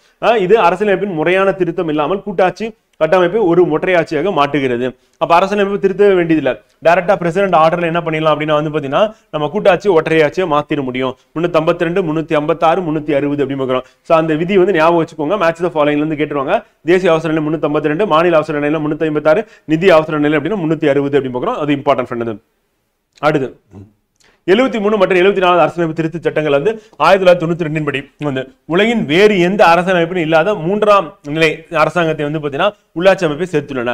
உலகிலேயே எங்கேயுமே லோக்கல் கவர்மெண்ட்டுக்கு தனியா வந்து பாத்தீங்கன்னா கான்ஸ்டிடியூஷன் இடம் கொடுக்கல. ஆனா நம்ம இந்திய அரசியலமைப்புல கொடுத்திருக்கோம். அது வந்து 73 74 அரசியலமைப்பு திருத்த சட்டம் 1992 அப்படி பார்க்கிறோம். சோ அப்படி என்னது அரசியலமைப்பில் ஒரு புதிய பகுதி 9 வந்து பாத்தீங்கன்னா புதிய அட்டவணை வந்து 11 வந்து சேர்ப்பதன் மூலம் பஞ்சாயத்துகளுக்கு கிராமப்புற உள்ளாட்சி அரசியலமைப்பு அங்கீகாரம் வழங்கியது. 73 திருத்தம் வந்து அது 74வது அரசியலமைப்பு திருத்தம் வந்து 1992 அதே ஆண்டு வந்து ஒரு புதிய பகுதி வந்து பாத்தீங்கன்னா என்னது 9A மற்றும் புதிய அட்டவணை என்னன்னா 12 ஆகியவை சேர்ப்பதன் மூலம் நகராட்சிகளுக்கு நகர்ப்புற உள்ளாட்சி அரசியலமைப்பு அங்கீகாரத்தை வழங்கியது. அப்ப அரசியலமைப்பு அங்கீகாரம் வந்து பஞ்சாயத்துக்கு எப்ப வழங்கினாங்கன்னா 73வது திருத்தம் 1992 பகுதி 9ல அதே புதிய அட்டவணை 11 சேர்த்து அப்படி பார்க்கிறோம். அதே வந்து 1992ஆம் ஆண்டு 74வது திருத்த சட்டம் வந்து பகுதி 9A புதிய அட்டவணை வந்து 12ல நகராட்சிக்கான அரசியலமைப்பு அங்கீகாரம் வந்து கொடுக்கப்பட்டது அப்படி பார்க்கிறோம். சோ அது எக்ஸாம் இம்பார்ட்டன்ட். அதே மாதிரி கூட்டுறவு சங்கங்கள் அப்படின்றது வந்து பாத்தீங்கன்னா 2011 97வது அரசியலமைப்பு திருத்த சட்டத்தின் மூலமாக கூட்டுறவு சங்கங்களுக்கு அரசியலமைப்பு அந்தஸ்து வழங்கப்பட்டது அப்படிங்க. அப்ப கூட்டுறவு சங்கங்களை அமைப்பதற்கான உரிமை அடிப்படை உரிமை ஆக்கியது அப்படிங்கிறோம். பிரிவு 19ல போயிட்டு சேஞ்ச் பண்றாங்க அப்படி பார்க்கிறோம். என்னென்ன மாற்றங்கள்லாம் பண்ணாங்க இந்த அரசியலமைப்பு திருத்தம் மூலமா அப்படின்னா 19ல போயிட்டு என்ன பண்ணணும், சங்கங்கள் அமைக்கும் உரிமை அப்படி உரிமை இருக்கு அப்படின்னு பார்க்கிறோம். இந்தியாவில் எங்கும் தொழில் தொடங்க உரிமை இருக்கு அப்படின்னு பார்க்கிறோம். அப்ப சங்கங்களை அமைப்பதற்கான உரிமை அப்படின்றது பிரிவு 19ல கொண்டு போய் சேர்க்கிறாங்க 2011 அரசியலமைப்பு திருத்த சட்டத்தின் மூலமாக அப்படி பார்க்கிறோம். அதற்கு அடுத்து கூட்டுறவு சங்கங்களை மேம்படுத்துவதற்கான மாநில கொள்கையின் வழிகாட்டுதல் அரசு நெரிசை கோட்பாடு இருக்குல்ல, சோ பகுதி 4ல அதுல வந்து பாத்தீங்கன்னா பிரிவு 43B வந்து சேர்க்கிறாங்க அப்படி பார்க்கிறோம். சோ அப்ப இந்த அரசியலமைப்பு திருத்தம் அப்படின்றது 2011ல 94வது அரசியலமைப்பு திருத்த சட்டம் வந்து கூட்டுறவு சங்கங்களுக்கு அரசியலமைப்பு அந்தஸ்து கொடுக்குறாங்க. அந்த திருத்தம் வந்து எங்கெல்லாம் பண்றாங்க அப்படின்னு பாத்தீங்கன்னா ஒண்ணு அடிப்படை உரிமைகளை பிரிவு 19ல பண்றாங்க. அடுத்து அரசு நெரிசை கோட்பாடு பகுதி 4ல இருக்கக்கூடிய பிரிவு 43B வந்து பண்றாங்க அப்படி பார்க்கிறோம். சோ அதற்கு அடுத்து வந்து பாத்தீங்கன்னா அரசியலமைப்பில் கூட்டுறவு சங்கங்கள் பிரிவு 243 ZH ல இருந்து ZT வரை வந்து பாத்தீங்கன்னா புதிய பகுதி 9B அப்படி பார்க்கிறோம். அப்ப 9 அப்படின்றது என்னன்னா 9 வந்து பஞ்சாயத்து, 9A வந்து நகராட்சி அண்ட் 9B வந்து பார்த்தீங்கன்னா கூட்டுறவு சங்கங்கள் அப்படின்னு ஞாபகம் வச்சுக்கோங்க. ஸோ அது எக்ஸாம் பாயிண்ட் ஆஃப்ல நமக்கு வந்து இம்பார்ட்டன்ட். அந்த புதிய பகுதி வந்து 9B நாட்டில் உள்ள கூட்டுறவு சங்கங்கள் ஜனநாயக ரீதியாகவும் தொழில் ரீதியாகவும் தன்னாட்சி மற்றும் பொருளாதார ரீதியாகவும் செயல்படுவது உறுதி செய்வதற்கான பல்வேறு விதிகளை கொண்டதுதான் வந்து இது வந்து. அதே மாதிரி 9B அப்படின்றது பஞ்சாயத்து நகராட்சி அதுக்கான விதிகள் இருக்கும். 9Bல வந்து என்ன இருக்கும் அப்படின்னா இது கூட்டுறவு சங்கங்களுக்கான விதிகள் வந்து இருக்கு அப்படின்னு பார்க்கிறோம். இதுவும் நம்மளுடைய அரசியலமைப்பு சிறப்பு அப்படின்னு. அரசியலமைப்பு மீதான விமர்சனம் இருக்கா அப்படின்னா இருக்கு அப்படின்னு பார்க்கிறோம். பின்னொரு காரணங்களும் விமர்சனம். ஒண்ணு வந்து கடன் வாங்கப்பட்ட அரசியலமைப்பு, ஏன்னா பல நாடுகள்ல இருந்து எடுத்து கையாளப்பட்டது அப்படின்னு. அம்பேத்கர் சொல்லும்போது அதை பத்தி நாங்க கவலைப்படவே இல்லை, அது கடன் வாங்கிய அரசியலமைப்பு தான் ஆமா அப்படின்னு சொல்லிட்டு அவர் வந்து சொல்லிட்டு போயிறாரு.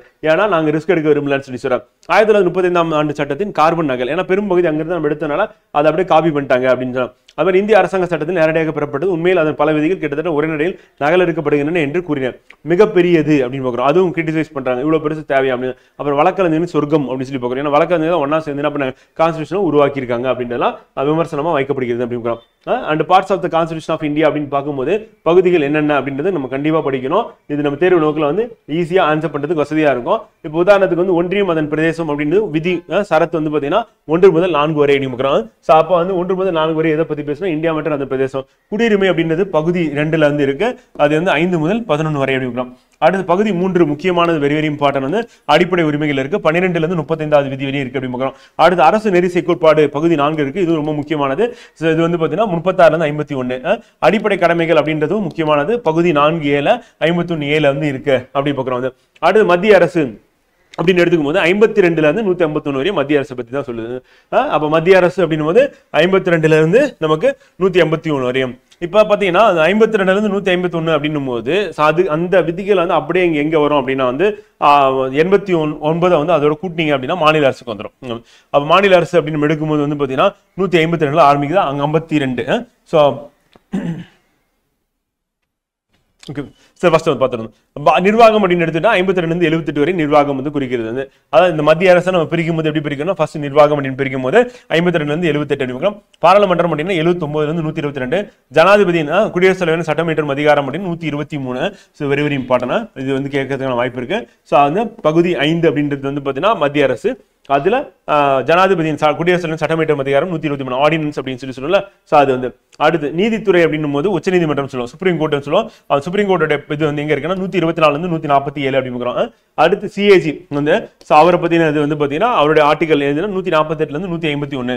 அப்ப நமக்கு முக்கியமானது என்ன அப்படின்னு பாத்தீங்கன்னா குடியரசுத் தலைவரோட சட்டமேற்றும் அதிகாரம், அடுத்து சுப்ரீம் கோர்ட், அடுத்து CAG பார்க்கிறோம். அப்ப CAG அப்படின்னும் போது 148ல இருந்து 151 வரையும் அப்படி பார்க்கிறோம். அடுத்து மாநில அரசுகள் அப்படின்னு பார்க்கும்போது 152 இருந்து 237 வரையும் மொத்தமா. இதெல்லாம் பொது அப்படின்றது 152, நிர்வாகம் வந்து 153 167, மாநில சட்டமன்றம் 168 இருந்து 212, அண்ட் ஆளுநர் சட்டமேற்றும் அதிகாரம் அப்படின்றது இம்பார்ட்டன்ட் கேட்டுருவாங்க. அது வந்து என்ன அப்படின்னா 213 அப்படி பார்க்கிறோம். அப்புறம் உயர் நீதிமன்றங்கள் ஹைகோர்ட் அப்படின்னு எடுத்துக்கிட்டோம் அப்படின்னா வந்து 214ல இருந்து 232 அப்படி பார்க்கறது. ஸோ அது நமக்கு எக்ஸாம் பாயிண்ட் ஆஃப்ல இம்பார்ட்டன்ட். அதுக்கு அடுத்து வந்து யூனியன் பிரதேசங்களுக்கான விதிகளை வந்து பார்ட் 8ல வந்து இருக்கு, பகுதி 8ல, பகுதி 7 வந்து டெலீட் பண்ணிடுவாங்க. அதனால பகுதி 8 அப்படின்றது வந்து யூனியன் பிரதேசங்கள் அப்படி இருக்கும். அந்த யூனியன் பிரதேசங்கள் அப்படின்றது வந்து 239ல இருந்து 242 அப்படி பார்க்கிறோம். ஸோ அது இம்பார்ட்டன்ட். வந்து பஞ்சாயத்துகள் நம்ம ஏற்கனவே பார்த்தோம், பகுதி 9, நகராட்சி பகுதி 9A, அண்ட் கூட்டுறவு சங்கங்கள் வந்து பகுதி 9B அப்படி பார்க்கிறோம்.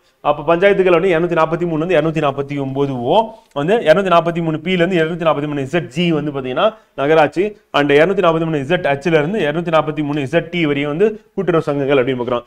அட்டவணைப்படுத்தப்பட்ட பழங்குடியினர் பகுதிகள் அப்படின்னு எடுத்துக்கும் போது 244ல வந்து இருக்கு அப்படின்னு பார்க்கிறோம். ஸோ அது நமக்கு இம்பார்ட்டன்ட். மத்திய மற்றும் மாநிலங்களுக்கு இடையான உறவுகள் 245ல இருந்து 263 அப்படி பார்க்கிறோம். இது வந்து பகுதி 11ல இருக்கு அப்படி பார்க்கிறோம். அட்டவணைப்பட்ட பழங்குடியினர் பகுதி பகுதி 10ல இருக்கு அப்படி பார்க்கிறோம். ஸோ அது நமக்கு இம்பார்ட்டன்ட். இதெல்லாம் நான் சர்க்கிள் பண்றேன், அண்டர்லைன் பண்றேன், ஏதோ மார்க் பண்றோம். ஸோ அது கண்டிப்பா படிச்சுக்கணும். ஸோ அது எக்ஸாம்ல நம்ம கொஸ்டினா வரதுக்கான வாய்ப்புகள் அதிகம் அப்படின்னு பார்க்கிறோம். சட்டமன்ற உறவுகள் அப்படின்னு பார்க்கும்போது 240 255 நிர்வாக உறவுகள், இது எல்லாமே மத்திய மாநில உறவுகளை பார்க்கிறோம். அப்ப 240 263 ஞாபகம் வச்சுட்டா போதும், அந்த பாயிண்ட் மட்டும். நிதி சொத்து ஒப்பந்தங்கள் மற்றும் வழக்குகள் அப்படின்னு 244 இருந்து 300A வரையும் இருக்கு அப்படி பார்க்கிறோம். அடுத்து இந்திய எல்லைக்குட்பட்ட வணிக வர்த்தகம் மற்றும் பரஸ்பர தொடர்புகளான சுதந்திரம் வந்து 301ல இருந்து 307 13வது பகுதியா வந்து இருக்கு. மத்திய மாநிலம் கீழ் பணிகள் அப்படின்னு பார்க்கும்போது 308ல இருந்து 323 அப்படி பார்க்கிறோம். இதுல குறிப்பா வந்து நம்ம வந்து 315 இருந்து 323 வந்து பொது பணியாளர்கள் ஆணையங்கள் அப்படி பார்க்குறோம். ஸோ இது நமக்கு எக்ஸாம்ல கொஸ்டினாக கேட்பாங்க வந்து. அப்படி கேட்டாங்க அப்படின்னா யூபிஎஸ்சி எங்கே இருக்கு, டிஎன்பிஎஸ்சி எங்கே இருக்கு அப்படின்னு பார்த்தீங்கன்னா இதில் தான் இருக்கு. அப்போ யூபிஎஸ்சி, டிஎன்பிஎஸ்சி அப்படின்னு சொல்லிட்டு ஸ்டேட் பப்ளிக் சர்வீஸ் கமிஷனாக இருக்கட்டும் அல்லது யூனியன் பப்ளிக் சர்வீஸ் கமிஷன் வந்து ஸோ அது தொடர்புடைய விதிகள் பாகம் அப்படின்னு பார்க்கும்போது 14 அப்படிங்கிறோம். அது கேட்பாங்க வந்து. அடுத்து தீர்ப்பாயங்கள் வந்து 14A அப்படின்னு பார்க்குறோம். அது 323A இருந்து 323B தீர்ப்பாயங்கள் அப்படின்னு பார்க்குறோம். இப்போ எக்ஸாம்பிள் காவிரி நடுவர் நீதிமன்ற காவிரி நடுவர் தீர்ப்பாயம் இருக்குல்ல, ஸோ அந்த மாதிரி தீர்ப்பாயங்கள் இருந்தால். அடுத்து வெரி வெரி இம்பார்ட்டன்ட் தேர்தல்கள் வந்து. ஸோ இப்போ எலெக்ஷன் வந்து பார்த்தீங்கன்னா பகுதி 15 இருக்கு. 324 இருந்து 329A வரையும் வந்து தேர்தல்கள் இருக்கு. ஸோ அது இம்பார்ட்டன்ட் ஃப்ரெண்ட் வந்து கேட்டுருவாங்க வந்து. அடுத்த சில வகுப்புகள் தொடர்பான சிறப்பு ஏற்பாடுகள் 330 இருந்து 342. இப்போ அதிகாரப்பூர்வ மொழிகள் இப்போ தொடர்ந்து மொழி பிரச்சனை வந்துட்டு இருக்கு. அந்த அலுவலக மொழி, பிராந்திய மொழி, அதிகாரப்பூர்வ மொழின்னு சொல்லிட்டு இந்த ப்ராப்ளம் வந்துட்டு இருக்கு. ஸோ அதனால இதுல இருந்து கேட்டாங்க அப்படின்னா அதிகாரப்பூர்வ மொழிகள் இந்திய அரசியலமைப்பு எங்க இருக்குன்னா 343 இருந்து 351 இருக்கு அப்படின்னு. ஸோ 343, 44 2 விதி என்ன அலுவலக மொழியா வந்து இந்தியும் ஆங்கிலமும் தொடரும்னு சொல்லியிருக்காங்க. பிராந்திய மொழிகள் அப்படின்னு எடுத்துக்கும் போது ஒவ்வொரு ஸ்டேட்டுக்கான லாங்குவேஜஸ் அப்படின்னும் போது 345 இருந்து 47 அப்படிங்கிறாங்க. அண்ட் உச்சநீதிமன்றம், உயர்நீதிமன்றம், ஆட்சி மொழிகள் அப்படின்னு எடுத்துட்டோம் அப்படின்னா ஸோ அவனுடைய மொழிகளா என்ன இருக்கும் அப்படின்னா ஆங்கிலம் தான் பயன்படுத்தப்படணும் உச்சநீதிமன்றத்தில் அப்படின்னு. ஸோ 348 இருந்து 349 ஹைகோர்ட்லயும் அதே மாதிரி ஆங்கிலம். அதே மாதிரி சிறப்பு சட்ட வழிமுறைகள் அப்படின்னா 351, அவசர கால ஏற்பாடுகள் 352 60. இந்த அவசர கால ஏற்பாடுகள் வந்து பகுதி 18 இருந்து இருக்கு அப்படின்னு ஞாபகம் வச்சுக்கணும். அவசர காலம் உங்களுக்கு தெரியும். 352 தேசிய நெருக்கடி நிலை, 356 மாநில நெருக்கடி நிலை, 360 வந்து நிதி நெருக்கடி நிலை. அப்போ 352 இருந்து 60 வரையும் இருக்கு அப்படின்னு. அடுத்து அரசியலமைப்பு சட்ட திருத்தம் வெரி வெரி இம்பார்ட்டன்ட் வந்து. ஸோ அது வந்து 20வது பகுதியில் வந்து இருக்கு அப்படின்னு 368 அப்படி இந்திய அரசியலமைப்பு திருத்தத்துக்கான பார்லமெண்ட்டுக்கான வழிமுறைகள் சொல்லி இருக்கிற இடம் வந்து பகுதி 20ல அரசியலமைப்பு சட்டத்தில் 368 இருக்கு. தற்காலிக மாற்றக்கூடிய மற்றும் சிறப்பு அந்தஸ்து பிரிவு வந்து 369 392. அண்ட் குறைந்த கால பட்டங்கள் அளித்தல் மற்றும் நீக்கப்பட்டவை 393 90. ஸோ இப்போ நான் இதில் மார்க் பண்ணிருக்கேன் ஃப்ரெண்ட், அதுதான் இம்பார்ட்டன்ட் எக்ஸாம்ல. ஸோ அதை மட்டும் படிச்சுக்கிட்டீங்கன்னா போதும். அதுதான் உங்களுக்கு எக்ஸாம்ல கொஸ்டினா கேட்பாங்க. கண்டிப்பா அதான் கேட்பாங்க. இதை மட்டும் நல்லா படிச்சுக்கோங்க, வேற எதுவும் வேண்டியதில்லை. ஓகேவா? இது வந்து பகுதிகள் பேஸ் பண்ணி நம்ம பார்த்துட்டோம். அடுத்து முக்கியமான இம்பார்ட்டன்ட் ஆர்டிகல்ஸ் வந்து பார்க்க போறோம். கான்ஸ்டிடியூஷன்ல என்னென்ன ஆர்டிகல்ஸ் வந்து இருக்கு அப்படின்றத பார்க்க போறோம் வந்து. வாங்க பார்ப்போம், படிப்போம். முக்கியமான அரசியலமைப்பு விதிகள், சட்டப்பிரிவுகள் வந்து. 1 அப்படின்றது வந்து ஒன்றியத்தின் பெயர் மற்றும் பிரதேசம் அப்படி பார்க்கிறோம். 3 வந்து பார்த்தீங்கன்னா புதிய மாநிலங்களை உருவாக்குதல் மற்றும் தற்போதுள்ள மாநிலம், பகுதிகள், எல்லைகள் அல்லது பெயர்கள். அதாவது 1ல இருந்து 51A வரையும் ஃபுல்லா படிச்சிடணும் ஃப்ரெண்ட். அதுல வந்து எந்த ஒரு டவுட்டுமே உங்களுக்கு வேண்டியதில்லை. 51A வரையும் கண்டிப்பா படிச்சாகணும் வந்து. ஸோ அது ரொம்ப ரொம்ப முக்கியம் முடியும். அடுத்து 72 வந்து குடியரசு மன்னிப்பு அதிகாரம் வந்து. ஒரு உச்சநீதிமன்றத்தால வந்து தூக்கு தண்டனை கொடுத்துட்டாங்க, ஹைகோர்ட்ல தூக்கு தண்டனை கொடுத்துருக்காங்க அப்படின்னா ஸோ அந்த தூக்கு தண்டனை கைதி வந்து பார்த்தீங்கன்னா யார்கிட்ட போகலாம் அப்படின்னா பிரசிடென்ட் கிட்ட போயிட்டு என்ன பண்ணலாம், கருணை அடிப்படையில் வந்து பார்த்தீங்கன்னா ரத்து செய்யணும்னு கேட்கலாம். அப்போ மன்னிப்பு வழங்குற அதிகாரம் யாருக்கு இருக்குன்னா பிரசிடென்ட்டுக்கு இருக்கு. குடியரசுத் தலைவருக்கு உதவும் ஆலோசனை வழங்கும் அமைச்சர் குழு 74 அப்படி இருக்கிறோம். 78 வந்து பிரதம மந்திரியின் கடமைகள், குடியரசுத் தலைவருக்கு நம்ம தகவல்களை கேட்கும்போது கொடுக்கணும். பண மசோதாக்களின் வரையறை அப்படின்னா 110 வெரி வெரி இம்பார்ட்டன்ட். 112 வருடாந்திர நிதிநிலை அறிக்கை பட்ஜெட்னு போடுறாங்கல்ல, 112. 123 கூட்டத்தொடர் நடைபெறாத வரையில் என்ன பண்ணலாம், குடியரசுத் தலைவர் வந்து அவசர சட்டங்களை பிரசரிக்கலாம் அப்படின்னு. 143 உச்சநீதிமன்றத்தை கலந்தாலோசிக்க குடியரசுத் தலைவருக்கு அதிகாரம் வந்து. 155 வந்து ஆளுநர் நியமிக்கிறார் குடியரசுத் தலைவர் வந்து. 161 வந்து மன்னிப்பு வழங்குதல் மற்றும் சில சந்தர்ப்பங்களில் ஆளுநர். அப்ப 72 வந்து பாத்தீங்கன்னா குடியரசுத் தலைவர் வந்து மன்னிப்பு வழங்குற அதிகாரம். 161 வந்து ஆளுநர் வந்து மன்னிப்பு வழங்கும் அதிகாரம். 163 ஆளுநருக்கு உதவ ஆலோசனை வழங்கும் என்னது அமைச்சர் குழு வந்து. அதே மாதிரி அங்க வந்து பிரதமர் இருப்பார், இங்க வந்து முதலமைச்சர் இருப்பார். முதலமைச்சர் கடமைகள் என்னன்னா ஆளுநருக்கு தகவல் அளிப்பது தொடர்பாக அப்படி பார்க்குறாங்க. அப்புறம் மாநிலங்களில் சட்ட மேலவையில் ஒழித்தல் அல்லது உருவாக்குதல் வந்து. அப்ப சட்ட மேலவைகளை வந்து கலைக்கிறது அப்புறம் உருவாக்குறது அப்படின்றது வந்து 169 அப்படிங்கிறோம். அடுத்து 200 மசோதாக்களுக்கு ஆளுநர் ஒப்புதல் அளித்தல் குடியரசுத் தலைவருக்கான இடஒதுக்கீடு அப்படிங்கிறாங்க. அப்ப குடியரசுத் தலைவருக்கு வந்து என்ன பண்றா, அவருக்காக என்ன ஒதுக்கீடு பண்ணி அனுப்புறார் ஆளுநர் அப்படிங்கிறாங்க. நம்மளாம் மசோதாவுக்கு ஒப்புதல் கொடுக்கலாம், இல்லை குடியரசுத் தலைவருக்கு அனுப்பி வைக்கலாம் வந்து. கூட்டத்தொடர் நடைபெறாத பொழுது எப்படி வந்து குடியரசுத் தலைவர் வந்து பாத்தீங்கன்னா அவசர சட்டம் கொண்டு வராரோ அதே மாதிரி வந்து ஆளுநர் அவசர சட்டம் கொண்டு வருவாரு.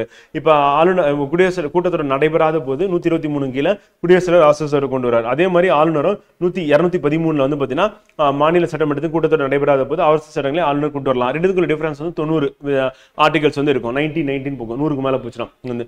நீதி பேராணையில் வெளியிட உயர்நீதிமன்றத்தில் அதிகாரம் 226 வந்து.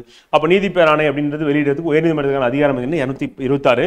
அதே உச்சநீதிமன்றம் வந்து விதி வந்து 32 கீழே, அதாவது அரசியலமைப்பு அடிப்படை உரிமைகள் மறுக்கப்பட்டால் ஒரு குடிமகன் வந்து என்ன பண்ணலாம், உச்சநீதிமன்றத்தை அணுகி இந்த மாதிரி எனக்கு நிவாரணம் வேணும்னு கேட்கறது 32. அதுல வந்து நீதி பேராணைகள் யார் வெளியிடுவாங்க அப்படின்னா உச்சநீதிமன்றம் வெளியிடுவாங்க. 226ல நீதி பேராணை வெளியிட அதிகாரம் யாருக்குன்னா உயர்நீதிமன்றத்துக்கு இருக்கு அப்படிங்கிறோம்.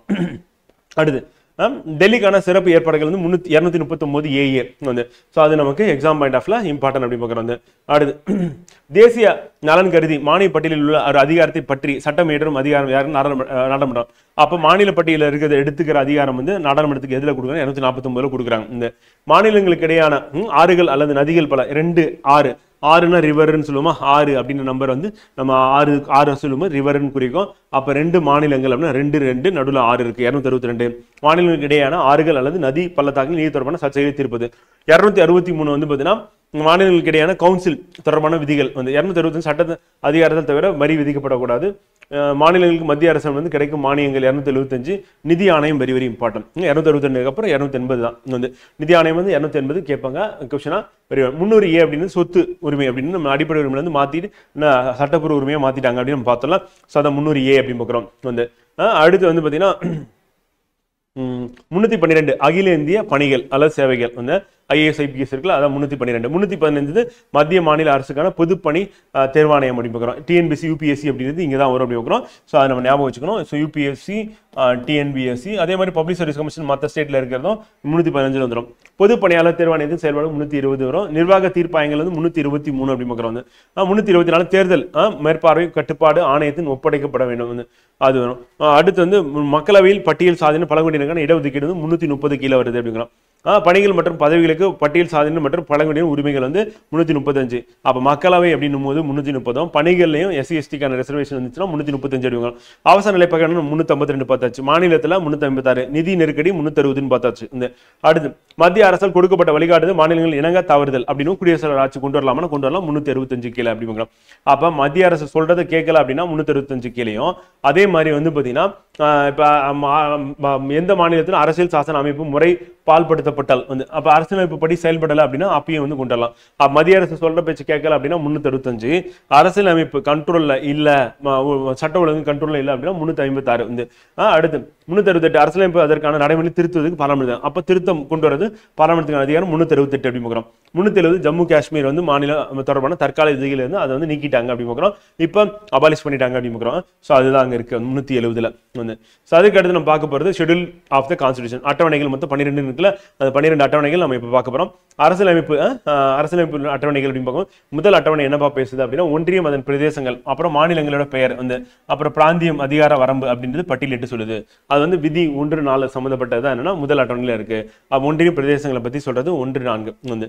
அடுத்து 2வது அட்டவணை எதை பத்தி பேசுது அப்படின்னா வந்து பார்த்தீங்கன்னா ஊதியங்களை பத்தி பேசுது. யாரோட ஊதியம் அப்படின்னா குடியரசுத் தலைவர், மாநில ஆளுநர், மக்களவை சபாநாயகர், துணை சபா, ராஜ்யசபாவுடைய தலைவர், துணைத் தலைவர். ஏன்னா இங்கே துணை குடியரசுத் தலைவர் வரல அப்படின்னு கேட்டீங்கன்னா ராஜ்யசபாவுடைய தலைவர் தான் யாருன்னா துணை குடியரசுத் தலைவர் பார்க்கலாம். அதனால அங்க வரமாட்டார். அது போல இங்கே தான் சம்பளம். துணை குடியரசுத் தலைவருக்கு சம்பளம் கிடையாது. ஆனா அவர் என்ன பண்ணார், ராஜ்யசபால போயிட்டு உட்காந்து தலைமை தாங்கன்னா அதுக்கு அவர் ஊதியம் வந்து உண்டு அப்படின்னு பார்க்குறோம். சட்டப்பேரவை சபாநாயகர், துணை சபா, மாநில மேலவைகளின் தலைவர், துணைத் தலைவர், உச்சநீதிமன்ற நீதிபதி, உயர்நீதிமன்ற நீதிபதி, இந்திய தலைமை கணக்கு தணிக்கையாளர் அப்படிங்க. அப்ப நீதிபதிகள் வந்துடுறாங்க வந்து, அப்புறம் தணிக்கையாளர் வந்துடுறாரு, CAG வந்துடுறாரு. ஸோ அதுக்கப்புறம் என்ன பண்றாங்க வந்து இங்க பாத்தீங்கன்னா தெரியும் லோக்சபா, ராஜ்யசபா, அதே மாதிரி சட்ட பேரவை, சட்ட மேலவை அப்படி பார்க்குறோம். ஸோ அப்போ பேரவையும் வந்துடுது, மேலவையும் வந்துடுது வந்து, அப்புறம் மக்களவை வந்துடுது, ராஜ்யசபா வந்துடுது, அதுக்கப்புறம் இந்திய ஜனாதிபதி. ஸோ இந்த மாதிரி ஞாபகம் வச்சுன்னா யார் யாரெல்லாம் இதில் வருவாங்க 2வது அட்டவணையில் அப்படின்னும் போது இந்திய ஜனாதிபதி குடியரசுத் தலைவர் வருவார். அதுக்கப்புறம் மக்களவை சபாநாயகர், மாநிலங்களவை தலைவர் வந்து, அப்புறம் மக்களவை துணை சபாநாயகர், மாநிலங்களவை துணைத் தலைவர் வருவார். சட்டப்பேரவையுடைய சபாநாயகர், துணை சபாநாயகர், அது மாநில சட்ட மேலவை தலைவர் மற்றும் துணைத் தலைவர், நீதிபதிகளும் உச்சநீதிமன்றம், உயர்நீதிமன்றம், அப்புறம் CAG வந்துடுறாங்க. இவங்க தான் வந்து பார்த்தீங்கன்னா இவங்களுடைய சம்பளம், படிகள் எல்லாமே வந்து தொடர்பான சலுகைகள் எல்லாமே 2வது அட்டவணை. 3வது அட்டவணையில் என்ன இருக்கு அப்படின்னா வந்து பார்த்தீங்கன்னா வந்து என்ன உறுதிமொழி எடுப்பாங்கல்ல, அந்த ஓத் அஃபர்மேஷன் எடுப்பாங்கல்ல, அந்த உறுதிமொழிகள் பத்தி இருக்கு. அப்ப யாருக்கு அப்படின்னா வந்து மத்திய அமைச்சர்களுக்கு, அப்புறம் பாராளுமன்ற தேர்தல் நடக்கல அதுல, அப்புறம் உச்சநீதிமன்றம் வந்து, அப்ப மத்திய அமைச்சர்கள், பாராளுமன்ற உறுப்பினர்கள், வேட்பாளர்கள், உறுப்பினர்கள், அதுக்கப்புறம் உச்சநீதிமன்ற நீதிபதிகள் இருக்காங்க, அப்புறம் தணிக்கையாளர் வராரு, அப்புறம் மாநில அமைச்சர்கள் வந்துருவாங்க, அதுக்கப்புறம் சட்டமன்ற தேர்தல் வேட்பாளர்கள், உறுப்பினர்கள், அப்புறம் உயர்நீதிமன்றம். அப்ப யாருக்கெல்லாம் வந்து பாத்தீங்கன்னா உறுதிமொழி வந்து இருக்கு அப்படின்னா மத்திய அமைச்சர், மாநில அமைச்சர், பாராளுமன்றம் இருந்துச்சுன்னா சட்டமன்றம், அங்க வேட்பாளர் இருந்தால் உறுப்பினர், அதே மாதிரி வேட்பாளர் உறுப்பினர் வந்து, அப்புறம் CAG, அப்புறம் உச்சநீதிமன்றம், உயர்நீதிமன்றம், அவ்வளோதான் வந்து. இவங்களை பார்த்தீங்கன்னா உறுதிமொழிகள் வந்து இங்கே இருக்கு அப்படிங்க. 4வது அட்டவணை அப்படின்றது ரொம்ப ரொம்ப முக்கியமானது. இப்போ நம்ம அட்டவணை பார்த்ததுலேயே வந்து ரொம்ப முக்கியமானது என்ன அப்படின்னா வந்து பார்த்தீங்கன்னா இதுக்கப்புறம் வர்றதுதான், இதுதான் உங்களுக்கு கேள்வி கேட்பாங்க. ஸோ மாநிலங்கள் மற்றும் யூனியன் பிரதேசம், மாநிலங்கள் இடங்களை ஒதுக்கீடு. அப்போ ஒவ்வொரு மாநிலத்துக்கும் எவ்வளோ இடம் வந்து ஒதுக்கிடுறாங்க அப்படின்னா மாநிலங்களவையில் அப்படின்றத பத்தி சொல்லு. மாநிலங்கள் யூனியன் பிரதேசங்கள் எவ்வளவு இடஒதுக்கீடு அப்படின்றது 4வது அட்டவணையில இருக்கு. அப்ப ராஜ்யசபா பத்தி பேசக்கூடியது. 5வது அட்டவணை வெரி வெரி இம்பார்ட்டன்ட். இதுக்கப்புறம் வரது எல்லாமே இம்பார்ட்டன்ட் தான் ஃப்ரெண்ட். 5வது அட்டவணை இந்தியாவில் அட்டவணைப்படுத்தப்பட்ட பழங்குடியினர் நிர்வாகம் மற்றும் கட்டுப்பாடு. அப்ப பழங்குடியினர் நிர்வாகம் கட்டுப்பாடை பத்தி பேசுது அப்படின்னா 5.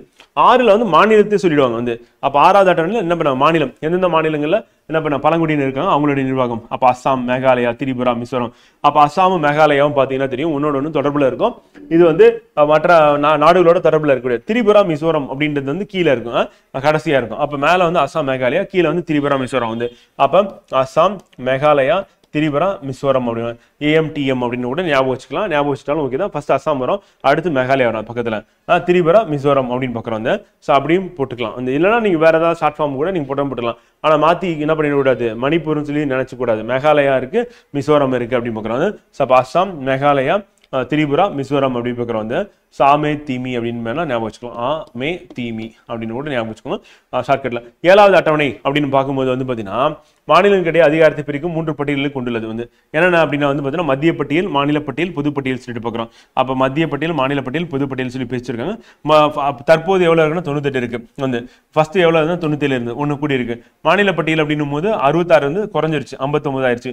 பொது பட்டியல் அப்படின்னும் போது 47 இருந்துச்சு, இப்ப 52 கூடிருச்சு. ஸோ இது என்னன்னா 7வது அட்டவணை அப்படிங்கும்போது யூனியன் மற்றும் மாநிலங்களுக்கு இடையே என்ன பண்ண அதிகாரத்தை பகிர்ந்து அளிக்கிறது. சரத் 246 அப்படின்னு நோட் பண்ணிக்கலாம். ஸோ அங்க பார்க்கலாம், நீங்க பார்த்துலாம். அடுத்து அட்டவணை மொழிகள் அப்படின்னும் போது ஃபர்ஸ்ட் இருக்கும்போது எவ்வளவு இருந்தது அப்படின்னா 14 இருந்தது. இப்போ 22 ஆயிருக்கு அப்படின்னு. ஸோ அப்ப 14 22 மாறி இருக்கு அப்படின்னு. இதுல ஃபர்ஸ்ட் இருந்ததுல இருந்து ஆட் பண்ணி கொண்டு வந்தது என்ன அப்படின்னா ஃபர்ஸ்ட் எந்த மொழியை சேர்க்கிறாங்கன்னா 1967 21வது திருத்த சட்டத்துல சிந்தி சேர்க்கப்பட்டது அப்படின்னு பார்க்கிறோம். அப்ப எந்த மொழி எந்த அரசியலமைப்பு திருத்தம் எந்த ஆண்டுல சேர்த்தாங்க அப்படின்றது இம்பார்ட்டன்ட். அது ஞாபகம் வச்சுக்கணும். முக்கிய 8வது அட்டவணை வெரி வெரி இம்பார்ட்டன்ட். பல தடவை நம்ம கேள்வியை கேட்டது. அதுல மொழிகள் அட்டவணை மொழிகள் மொத்தம் 22 இருக்குன்னு பார்க்கிறோம். அதுல சிந்தி மொழி 14க்கு அப்புறம் 15வது மொழியா சேர்த்தது சிந்தி மொழி. அது 1967 21வது அரசியலமைப்பு திருத்தம் முடியும். அதற்கடுத்து சேர்க்கப்பட்ட மொழி என்னப்பா அப்படின்னு பாத்தீங்கன்னா கொங்கினி, மணிப்பூரி, நேபாளி அப்படி பார்க்கிறோம். ஸோ அப்ப எப்படி சொல்லலாம் அப்படின்னா KMN அப்படின்னு சொல்லுவோம். கொங்கினி, மணிப்பூரி, நேபாளி ஷார்ட்கட் ஞாபகம் வச்சுக்கோங்க. ஸோ கொங்கினி KMN 1992 71வது திருத்த சட்டத்தில் சேர்க்கப்பட்டது அப்படின்னு. அடுத்து 3வதா சேர்க்கப்பட்டது என்ன அப்படின்னா பாத்தீங்கன்னா போடோ, டோகிரி, மைத்திலி, சாந்திலி. அந்த BDMS ஞாபகம் வச்சுக்கோங்க, மறக்காது. இது 2003 92வது திருத்த சட்டத்தில் சேர்க்கிறாங்க அப்படின்னு பார்க்கிறோம். அந்த கடைசியா சேர்த்தது பாத்தீங்கன்னா 2011 96வது திருத்த சட்டத்தின் மூலமாக சேர்க்கல ஒடியா மாற்றப்பட்டது. அது மொழியோட பேர் மாத்துறாங்க, அது ஒடியா அப்படின்னு பார்க்கிறோம். ஸோ அப்ப நமக்கு திருத்த சட்டம் அப்படின்னு பார்க்கும்போது இந்த சிந்தி, கொங்கினி, மணிப்புரி, நேபாளி, BDMS ஸோ அது கேட்கறது வாய்ப்பு இருக்கு. இந்த 3மே வெரி வெரி இம்பார்ட்டன்ட். ஸோ அது கேட்பாங்க. சேர்த்து இந்த அட்டவணையில திருத்தம் கொண்டு வந்திருக்காங்க அப்படின்னு பார்க்கிறோம். இப்போ தற்போது அட்டவணை மொழிகள் மொத்தம் எத்தனைப்பா அப்படின்னு பாத்தீங்கன்னா 22 இருக்கு அப்படின்னு பார்க்கிறோம். ஃபர்ஸ்ட் எவ்வளவு இருந்ததுன்னா 14 இருந்ததுன்னு பார்க்கிறோம். ஸோ அது நமக்கு எக்ஸாம் பாயிண்ட் ஆஃப்ல இம்பார்ட்டன்ட். அடுத்து 9வது அட்டவணை அப்படின்னு பார்க்கும்போது பாத்தீங்கன்னா சட்டங்கள் மற்றும் ஒழுங்குமுறைகள் முதலில் 13 ஆனால் தற்போது 282 இருக்கு. ஸோ 32 மாநில சட்டமன்றங்கள் நிலச்சீர்திருத்தங்கள் மற்றும் ஜமீன்தாரி முறை ஒழிப்பு, மாநிலம் யூனியன் பிரதேச சேர்த்து. அப்ப நிலச்சீர்திருத்தம் பண்ணது, ஜமீன்தாரி முறை ஒழிப்பு மற்றும் பிற விஷயங்கள்லாம் என்ன பண்ணிருக்காங்கன்னா பாராளுமன்றத்தை எதில் எடுத்துட்டு வந்து வச்சிருக்காங்க அப்படின்னா அடிப்படை உரிமைகளை மீறக்கூடியது எல்லாமே எடுத்துட்டு வந்து வச்சிருக்காங்கன்னா இந்த 9வது அட்டவணையில் வச்சிருக்காங்க. இதன் மூலமா என்ன அப்படின்னா பாத்தீங்கன்னா சட்டங்களை பாதுகாப்பதற்காக நீதித்துறை ஆய்வுக்கு உட்படுத்தப்பட்ட சட்டங்களை பாதுகாப்பதற்காக இந்த அட்டவணை 1வது திருத்தமாக 1951 கொண்டு வந்தாங்க. அப்ப நீதி புனராய்வுக்கு பாத்தீங்கன்னா இது அப்பாற்பட்டது அப்படின்னு. இருப்பினும் 2007 என்ன பண்ணிட்டாங்கன்னா உச்சநீதிமன்றம் 1973 ஏப்ரல் 24க்கு பிறகு அட்டவணையில் சேர்க்கப்பட்ட சட்டங்கள் இப்போது நீதித்துறை மறு ஆய்வுக்கு உட்பட்டது என்று தீர்ப்பளித்தது. ஆனா சொல்லியிருக்காங்க, ஆனா எடுத்து இன்னும் விவாதம் பண்ணல. அப்ப இதுக்குள்ள எடுத்துட்டு போயிட்டு இதெல்லாம் வைக்கிறாங்களோ அதெல்லாம் என்ன பண்ண முடியாது, நீதித்துறையால என்ன பண்ண மறு ஆய்வு செய்ய முடியாதுன்னு சொல்லி பாராளுமன்றம் சொல்லுது. ஆனா 2007 உச்சநீதிமன்றம் என்ன சொல்லிச்சுன்னா நாங்க பண்ணுவோம் 1973க்கு அப்புறம் அப்படின்னு சொல்லியிருக்காங்க. ஒரு டேட்டை சொல்லியிருக்காங்க. அந்த 10வது அட்டவணை அப்படின்னு எடுத்துக்கும் போது கட்சி தாவல் தடை சட்டம் ஞாபகம் வச்சுட்டா போதும். அப்போ ஒரு பார்ட்டி டிக்கெட் கொடுக்குது. இப்போ DMK, ADMK, BJP என்ன பண்றாங்கன்னா ஒரு உறுப்பினருக்கு பாத்தீங்கன்னா அவருடைய சின்னத்தை கொடுக்குறாங்க, கொடுத்து நிற்கிறாங்க, ஜெயிச்சுறாங்க. ஜெயிச்சு திருப்பி போன உடனே என்ன பண்ண வேற ஒரு கட்சியில போய் சேர்ந்துக்கிறாங்க. அப்படி சேர்ந்துக்கிட்டாங்க அப்படின்னா அவருடைய பதவியை நீக்க சொல்லி என்ன பண்ணலாம், யாருக்கு பாத்தீங்கன்னா பரிந்துரை செய்யலாம், சபாநாயகருக்கு பரிந்துரை செய்யலாம். அப்ப கட்சி தாவல் காரணமாக தகுதி நீக்கம் செய்யப்படலாம். இது 1983 1985ஆம் ஆண்டு 52வது திருத்தச் சட்டத்தால் சேர்க்கப்பட்டது அப்படிங்கிறோம். ஸோ இதன்படி என்னன்னா கட்சி தாவல் தடுப்பு சட்டம் என்று அழைக்கப்படுகிறது. கட்சி தாவல் தடை சட்டம் 1985 52வது சட்ட திருத்தத்தில் 10வது அட்டவணையா சேர்த்திருக்காங்க அப்படின்னு பார்க்கிறோம். அடுத்து 11வது அட்டவணை அப்படின்றது உங்களுக்கு தெரியும், பஞ்சாயத்துகள் அப்படின்னு பார்க்கிறோம். இது 1992ஆம் ஆண்டு 73வது சட்ட திருத்தத்தின் மூலமா என்ன பண்றாங்கன்னா சேர்த்திருக்காங்க. இதுல எவ்வளவு சப்ஜெக்ட் இருக்கு அப்படின்னா 29 சப்ஜெக்ட் மேட்டர் வந்து இருக்கு அப்படின்னு பார்க்கிறோம். அது வந்து 11வது அட்டவணை. 12வது அட்டவணை அப்படின்னு நம்ம எடுத்துக்கும் போது வந்து 1992 74வது திருத்த சட்டத்தின்படி 18 சப்ஜெக்ட் மேட்டர் வந்து விஷயங்கள் இதுல உள்ளன அப்படின்னு எத்தனை இருக்கு அப்படின்னு கேட்பாங்க, எப்ப சேர்த்தாங்க அப்படின்றது நமக்கு இம்பார்ட்டன்ட் அப்படிங்கிறோம். So exam point of question வந்து கேட்டுருவாங்க. 11வது 12வது. அடுத்து sources of the constitution features வந்து ஸோ கான்ஸ்டிடியூஷன் வந்து எங்க இருந்து பெறப்பட்டது, அதோட ஃபியூச்சர்ஸ் என்ன அப்படின்னு பார்க்க போறோம். அரசியல் அமைப்பின் ஆதாரங்கள் அப்படின்னு பார்க்கிறோம். நம்ம இதுவும் நம்ம கேள்வியா கேட்டுருவாங்க. இந்திய அரசு சட்டம் அப்படின்னும் போது அந்த அரசு சட்டம் 1935 நம்ம என்னென்னலாம் எடுத்துக்கிட்டோம், இந்திய அரசு தற்போது என்ன இருக்கு அப்படின்னு பார்த்தீங்கன்னா கூட்டாட்சி விதிகள், ஆளுநரின் பதவி, நீதித்துறை, பொது தேர்வாணையங்கள், நெருக்கடி கால விதிகள், நிர்வாக விவகாரங்கள், இது எல்லாமே எங்க இருந்து வருதுன்னா இந்திய அரசு சட்டம் 1935. பிரிட்டன் அரசியல் அமைப்புல வந்து நம்ம எடுத்துக்கிட்டதுன்னா நாடாளுமன்ற முறை அரசாங்கம் வந்து, ஏன்னா அதிபர் முறை பிரசிடென்சியல் ஃபார்ம் ஆஃப் கவர்மெண்ட் அப்படின்னா அமெரிக்காவை சொல்லுவோம், பார்லிமெண்டரி ஃபார்ம் ஆஃப் கவர்மெண்ட்னா வந்து பிரிட்டன் சொல்லுவோம். அந்த பிரிட்டன் ஃபாலோ பண்ண பார்லிமெண்டரி ஃபார்ம் ஆஃப் கவர்மெண்ட் தான் இந்தியா ஃபாலோ பண்ணுது அப்படின்னு பார்க்கிறோம். அதே மாதிரி ஒற்றை குடியுரிமை அப்படின்றது நம்ம பிரிட்டன் கிட்ட இருந்து நம்ம எடுத்துக்கிட்டோம் அப்படின்னு பார்க்கிறோம். சட்டத்தின் ஆட்சி ரூல் ஆஃப் லா அப்படின்றது பிரிட்டன் கிட்ட இருந்து. நாடாளுமன்ற செயல்முறைகள் அந்த பார்லிமெண்டரி சிஸ்டம் அப்படின்றது வந்து. அடுத்து இடைக்கால தடையாணைகள் வந்து பார்த்தீங்கன்னா அமைச்சரவை அமைப்பு, பாராளுமன்ற சிறப்புரிமைகள், அந்த இரு அவைகள், லோக்சபா ராஜ்யசபா இருக்குல்ல, அங்க அதே மாதிரி அப்பர் ஹவுஸ் லோயர் ஹவுஸ் பிரிட்டன்ல இருக்கு. இதெல்லாம் எங்க இருந்து எடுத்துட்டோம், பிரிட்டிஷ் அரசியலமைப்புல இருந்து எடுத்துட்டோம். இதுல முக்கியமானது என்ன எது கேட்பாங்க அப்படின்னு கேட்டீங்கன்னா இந்த நாடாளுமன்ற அரசாங்கமும் சட்டத்தின் ஆட்சியும் எங்க இருந்து வந்துச்சுன்னா பிரிட்டன்ல இருந்து வந்துச்சு அப்படி பார்க்கிறோம். அடுத்து அமெரிக்க அரசியலமைப்புல இருந்து எடுத்துக்கிட்டது என்னன்னா அடிப்படை உரிமைகள் அப்படி பார்க்கிறோம். பகுதி 3ல இருக்குல்ல, அது நீதி சீராய்வு, நீதிமன்றம் என்ன பண்ணலாம் வந்து சீராய்வு வந்து பண்ணலாம், மறு ஆய்வு வந்து பண்ணலாம் அப்படி பார்க்கிறோம். நீதித்துறையின் சுதந்திரம் அப்படின்னா அமெரிக்கால இருந்து. குடியரசுத் தலைவர் மீதான பதவி நீக்க தீர்மானம் அப்படின்னு பார்க்கிறோம். அது என்ன நம்ம வந்து குடியரசுத் தலைவர் வந்து இம்பீச்மெண்ட் சொல்லுவோம், பார்த்தீங்கன்னா பதவி நீக்க தீர்மானம் எங்க கொண்டு வருவாங்க அப்படின்னா நாடாளுமன்றத்துக்கு கொண்டு வருவாங்க அப்படின்னு பார்க்கிறோம். உச்சநீதிமன்ற உயர்நீதிமன்ற நீதிபதிகள் குடியரசுத் தலைவர் போன்றவரை பதவி நீக்க செய்யும் முறை தான் வந்து பார்த்தீங்கன்னா எங்க இருந்ததுன்னா அமெரிக்க அரசியலமைப்பு. முக்கியமானது என்ன அப்படின்னு கேட்டீங்கன்னா வந்து இந்த அடிப்படை உரிமைகளும் அதே மாதிரி நீதி சீராய்வும் அமெரிக்காவில இருந்து பெறப்பட்டது கேள்வி கேட்பாங்க. அயர்லாந்து அரசியலமைப்புல இருந்து பெறப்பட்டது என்ன அப்படின்னு பார்த்தீங்கன்னா ஏற்கனவே நம்ம சொன்னோம் பகுதி 4 அப்படி பார்க்கிறோம். அரசின் வழிகாட்டு அப்படின்னு பகுதி 4 சொன்னா அது அங்கிருந்து பெறப்பட்டது வந்து. அதுதான் நமக்கு எக்ஸாம்ல கொஸ்டின் வந்து கேட்பாங்க வந்து. ராஜ்யசபாவிற்கு உறுப்பினர்கள் நியமனம், அதே மாதிரி ஜனாதிபதி தேர்ந்தெடுக்கும் முறை ரெண்டுமே எப்படி இருக்கும் அப்படின்னா வந்து சிங்கிள் டிரான்ஸ்ஃபரல் ஓட் அப்படி சொல்லி சொல்லுவாங்க, இன்டைரக்ட் எலெக்ஷன் தான். அடுத்து கனடா அரசியலமைப்புல இருந்து பெறப்பட்டது அப்படின்னா வலுவான மத்திய அரசுடன் கூடிய கூட்டாட்சி அப்படி பார்க்கிறோம். மத்திய அரசுடன் இதர அதிகாரங்கள் வந்து இருக்கிறது, மத்திய அரசு மாநில ஆளுநர் நியமனம் அப்படின்னு பார்க்கிறோம். இது எல்லாமே வந்து பார்த்தீங்கன்னா இந்த கனடா அரசியலமைப்புல இருந்து பெறப்பட்டது. அந்த பாயிண்ட் மட்டும் இம்பார்ட்டன்ட். ஆஸ்திரேலியாவில இருந்து பெறப்பட்டது அப்படின்னு எடுத்துக்கும் போது என்னன்னா வந்து கூட்டம் பொதுப்பட்டியல் அப்படின்றது ஆஸ்திரேலியா கிட்ட இருந்து பெறப்பட்டது அப்படிங்கிறோம். ஜெர்மனி வெய்மர் அரசியலமைப்புக்குள்ள அதுல இருந்து பெறப்பட்டது. நெருக்கடி காலத்தில் அடிப்படை உரிமை பறிப்பு அப்படின்னு அடிப்படை உரிமையில பறிக்கிறது, நெருக்கடி காலத்தில் பறிக்கணும்னு சொல்லி எந்த அரசியலமைப்புல இருந்தது அப்படின்னு ஜெர்மனில இருந்து அதை அப்படி எடுத்துட்டோம். சோவியத் அரசியலமைப்பு அப்படின்னு எடுத்துக்கும் போது வந்து அடிப்படை கடமைகள் அப்படின்னு பார்க்கிறோம். முகப்புரையில நமக்கு தெரியும் என்ன நீதி, சமூக பொருளாதார அரசியல், சகோதரத்துவம் அப்படின்னா வந்து பிரெஞ்சு, அது வந்து சமூக பொருளாதார அரசியல் அப்படின்னா வந்து சோவியத் அப்படி பார்க்கிறோம். பிரெஞ்சு அரசியலமைப்புல இருந்து எடுத்துட்டது என்னது, முகப்புரையில சுதந்திரம் சமத்துவம் சகோதரத்துவம் அப்படின்னா வார்த்தை வந்து சேர்க்கப்பட்டது அப்படிங்கிறோம். தென்னாப்பிரிக்கா அரசியலமைப்புல இருந்து எடுத்துருக்கோம், அங்கிருந்து எடுத்திருக்கோம். ஸோ மாநில உறுப்பினர்கள் தேர்வு எப்படி பண்ணணும், அரசியலமைப்பு திருத்த சட்டம் வந்து எங்க இருந்து பெற்றது அப்படின்னா தென்னாப்பிரிக்கா அரசியலமைப்பு இருக்கும். அண்ட் ஜப்பான் அரசியலமைப்பு சட்டத்தால் நிறுவப்பட்ட நடைமுறை அப்படி பார்க்கணும் வந்து. ஸோ அதை ஃபாலோ பண்ணணும். ப்ரொசீஜர் எஸ்டாப்ளிஷ்டு பை லா அப்படின்றது ஜப்பான். ரூல் ஆஃப் லா அப்படின்னா வந்து பிரிட்டன் வந்து. டியூ ப்ராசஸ் ஆஃப் லா அப்படின்னா அமெரிக்கா அப்படின்னு பார்க்கிறோம். ஸோ மூணுத்துக்கும் உள்ள வித்தியாசம் இருக்கு. ஸோ அப்போ சட்டத்தால் நிறுவப்பட்ட நடைமுறைனா ஜப்பானும், அதே மாதிரி வந்து ரூல் ஆஃப் லா அப்படின்னா வந்து சட்டத்தின் ஆட்சி அப்படின்னா வந்து பிரிட்டன் அப்படி சொல்லி பார்க்கிறோம். ஸோ அதை நம்ம நினைவில் வச்சுக்கணும் ஃப்ரெண்ட். ஸோ இது எக்ஸாம் பாயிண்ட் ஆஃப்ல இம்பார்ட்டன்ட். நம்ம இந்திய அரசியலமைப்பு சிறப்பு இயல்புகள் அப்படின்னு முடிச்சிட்டோம். இதுதான் வந்து பெரிய ஏரியா, நம்ம கிட்டத்தட்ட 1 hour கிட்ட வந்து தேவைப்பட்டது. ஸோ அதை நம்ம இப்போ பார்த்து முடிச்சிருக்கோம் வந்து. ஸோ அடுத்து நம்ம பார்க்க போறது அப்படின்னு நம்ம எடுத்துட்டோம் அப்படின்னா ஃப்ரெண்ட் வந்து இது அப்படின்னா நம்ம பார்க்க இருக்கிறது அப்படின்னு வந்து பார்த்தீங்கன்னா ஆர்டிகல் 1ல இருந்து 4 வரையும் பார்க்க போறோம் அப்படி சொல்லி பார்க்குறோம். ஸோ அது என்ன சொல்லுவாங்கன்னா ஒன்றிய மாநிலம் மற்றும் யூனியன் பிரதேசங்களை பற்றினதை எடுக்கிறோம். அதுக்கடுத்து வந்து பார்த்தீங்கன்னா சிட்டிசன்ஷிப் குடியுரிமை அப்படி பார்க்குறோம். இப்போ அரசியலமைப்பு பகுதி 1 கீழ் வந்து 1 முதல் 4 வரையிலான பிரிவுகள் ஒன்றியம் மற்றும் அதன் பிரதேசத்தை பற்றி கூறுகின்றது அப்படின்னு பார்க்குறோம். ஸோ அது இம்பார்ட்டன்ட். மாநிலங்களின் ஒன்றியம் அப்படின்னு பார்க்கும்போது பிரிவு 1 இந்தியாவை அதாவது பாரதத்தை மாநிலங்களின் கூட்டமைப்பு என்பதற்கு பதிலாக மாநிலங்களின் ஒன்றியம் என்று விவரிக்கிறது அப்படி பார்க்கலாம். ஸோ அப்போ மாநிலங்களின் ஒன்றியம் நம்ம எதை சொல்றோம் அப்படின்னா இந்தியாவை அதாவது பாரதத்தை மாநிலங்களின் கூட்டமைப்பு என்பதற்கு பதிலாக மாநிலங்களின் ஒன்றியம் என்று விவரிக்கிறது அப்படின்னு பிரிவு 1 வந்து. அப்போ 1 நாட்டின் பெயர் வருது, மற்றும் 2 அரசியல் வகை. அப்ப இந்தியா அப்படின்னா என்னன்னா பாரதம், அதாவது இரண்டாவதாக அரசியலமைப்பு கட்டமைப்பில் கூட்டாட்சியாக இருப்பதால் நாடுகளின் நாடு ஒன்றியம் என்று விவரிக்கப்படுகிறது. அங்க என்ன பண்ணலாம், கூட்டாட்சின்ற வார்த்தை யூஸ் பண்ண ஒன்றியம் யூனியன் சொல்றாங்க, வந்து ஃபெடரல்ன்ற வார்த்தை யூஸ் பண்ணவே இல்லை கான்ஸ்டிடியூஷன் எங்கேயுமே டெலிபரேட்டா. ஏன்னா இது வந்து சிதைக்க முடியாத ஒன்றியத்தையும் சிதைக்கக்கூடிய மாநிலங்களையும் கொண்டது அப்படின்னு பார்க்குறோம். அப்ப பிரிவு 1 படி இந்தியாவின் நிலப்பரப்பை என்ன பண்ணலாம், 3ஆ பிரிக்கலாம். ஒன்று என்னன்னா மாநிலங்களின் பிரதேசங்கள், யூனியன் பிரதேசங்கள், அப்புறம் எந்த நேரத்தில் இந்தியா அரசாங்கம் கையகப்படுத்தும் பிரதேசங்கள். இப்ப பாகிஸ்தான் ஆக்குபைடு காஷ்மீர் வந்து இந்தியா வந்து கையகப்படுத்திட்டாங்க அப்படின்னா அதை சேர்த்துக்கலாம். சேர்த்து எங்க கொண்டு வந்தாலும் 1 கீழே வந்துடும். அப்ப அரசியலமைப்பின் முதல் அட்டவணையில் மாநிலங்கள், யூனியன் பிரதேசங்கள் அவற்றின் பிராந்திய அளவில் குறிப்பிடப்பட்டுள்ளது அப்படிங்கிறோம். அதான் 1ல மொத்தம் எத்தனை மாநிலங்கள் இருக்குன்னு கேட்டீங்கன்னா 28 மாநிலங்கள் இருக்கு, 8 யூனியன் பிரதேசங்கள் இருக்கு அப்படிங்கிறோம். அந்த 9ஆவதா இருந்தது என்னன்னா 29ஆவது இருந்து தெலுங்கானா. ஆனா ஜம்மு காஷ்மீர் வந்து யூனியன் பிரதேசமா மாறிடும் வந்து. அப்ப 2ஆ பிரிஞ்சதுனால நமக்கு என்ன ஆயிடும், ஜம்மு காஷ்மீர் அண்ட் லடாக்னு சொல்லிட்டு 2 யூனியன் பிரதேசம் வந்துடும். அதே மாதிரி நமக்கு தாத்ரா நாகர் ஹவேலியும் டையூ டாமன் ஒன்னா சேர்த்துருவாங்க. சேர்த்ததுனால என்ன ஆச்சு அப்படின்னா 7ன்றது 9ஆ மாறி திருப்பி 8ஆ மாறிடும் அப்படின்னு பார்க்குறோம். ஸோ இதுதான் வந்து பார்த்தீங்கன்னா இந்தியாவில் இருக்கக்கூடிய மாநிலங்கள், யூனியன் பிரதேசங்கள் அப்படின்னு பார்க்குறோம். மற்றெல்லாம் கதை தான் ஃப்ரெண்ட். அடுத்து பிரிவு 2 சரத்து 2 வந்து பார்த்தீங்கன்னா இந்திய ஒன்றியத்தில் நுழைவதற்கு அல்லது புதிய மாநிலங்கள் நிறுவுவதற்கு அது பொருத்தமானது என்று நினைக்கும் விதிமுறைகளை மற்றும் அடிப்படை நிபந்தனைகள் பார்லமெண்டத்தில் அதிகாரம் அளிக்க. பார்லமெண்டத்துக்கு அதிகாரம் என்னன்னா இந்திய ஒன்றியத்தில் நுழைவதற்கு, புதிய மாநிலங்கள் நிறுவுவதற்கு. அப்ப இந்திய ஒன்றியத்தில் ஒரு மாநிலம் வந்து நுழையணும் அப்படின்னாலும் அதே மாதிரி சேர்த்துக்கலாம். அந்த சேர்த்துட்டு நுழையிறதுக்கான அதிகாரம் பார்லமெண்டத்துக்கு கொடுத்துறாங்க. அது வந்து பிரிவு 2ல இருக்கு அப்படி பார்க்குறோம். அப்ப இந்திய ஒன்றியத்தில் புதிய மாநிலங்கள் சேர்க்கும் அதிகாரம் மற்றும் புதிய மாநிலங்கள் நிறுவுவதற்கான அதிகாரம் வந்து முதலாவது ஏற்கனவே உள்ள மாநிலங்கள் சேர்க்கை குறிக்கிறது, இரண்டாவது முன்பு இல்லாத மாநிலங்கள் நிறுவுவதை குறிக்கிறது அப்படிங்கிறோம். அப்ப மாநிலங்கள் இருக்கு 28 இருக்குன்னா புதுசா ஒரு மாநிலத்தை வந்து சேர்க்கலாமா, சேர்க்க முடியும், பிரிவு 2 வந்து. வெளியில இருந்து வரக்கூடிய மாநிலத்தை சேர்க்கலாமா, சேர்க்கலாம், அது பிரிவு 2ல வந்து இருக்கு அப்படிங்கிறோம். அடுத்து பிரிவு 3 அப்படின்னும் போது இந்திய ஒன்றியத்தின் தற்போதைய மாநிலங்கள் உருவாக்கம் அல்லது மாற்றங்கள் தொடர்பானது. ஏற்கனவே இருக்கிற மாநிலம் இருக்கு அப்படின்னா அந்த மாநிலத்துல 2 மாநிலமா பிரிச்சு உருவாக்குறது. ஆந்திர பிரதேசம் இருக்கு அப்படின்னா அதை 2ஆ பிரிச்சு சொல்றது.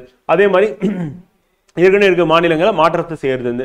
அப்ப மாநிலங்கள் பிரதேசங்கள் இடையான உள்ள மறுசீரமைப்பு தொடர்புடையது. அப்போ உள் மறுசீரமைப்பு அப்படின்னா பிரிவு 3. வெளியில இருந்து எடுத்துட்டு வந்து சேர்க்கிறோம், புதுசா ஒரு மாநிலம் உருவாகுது அப்படின்னா 2 வந்து.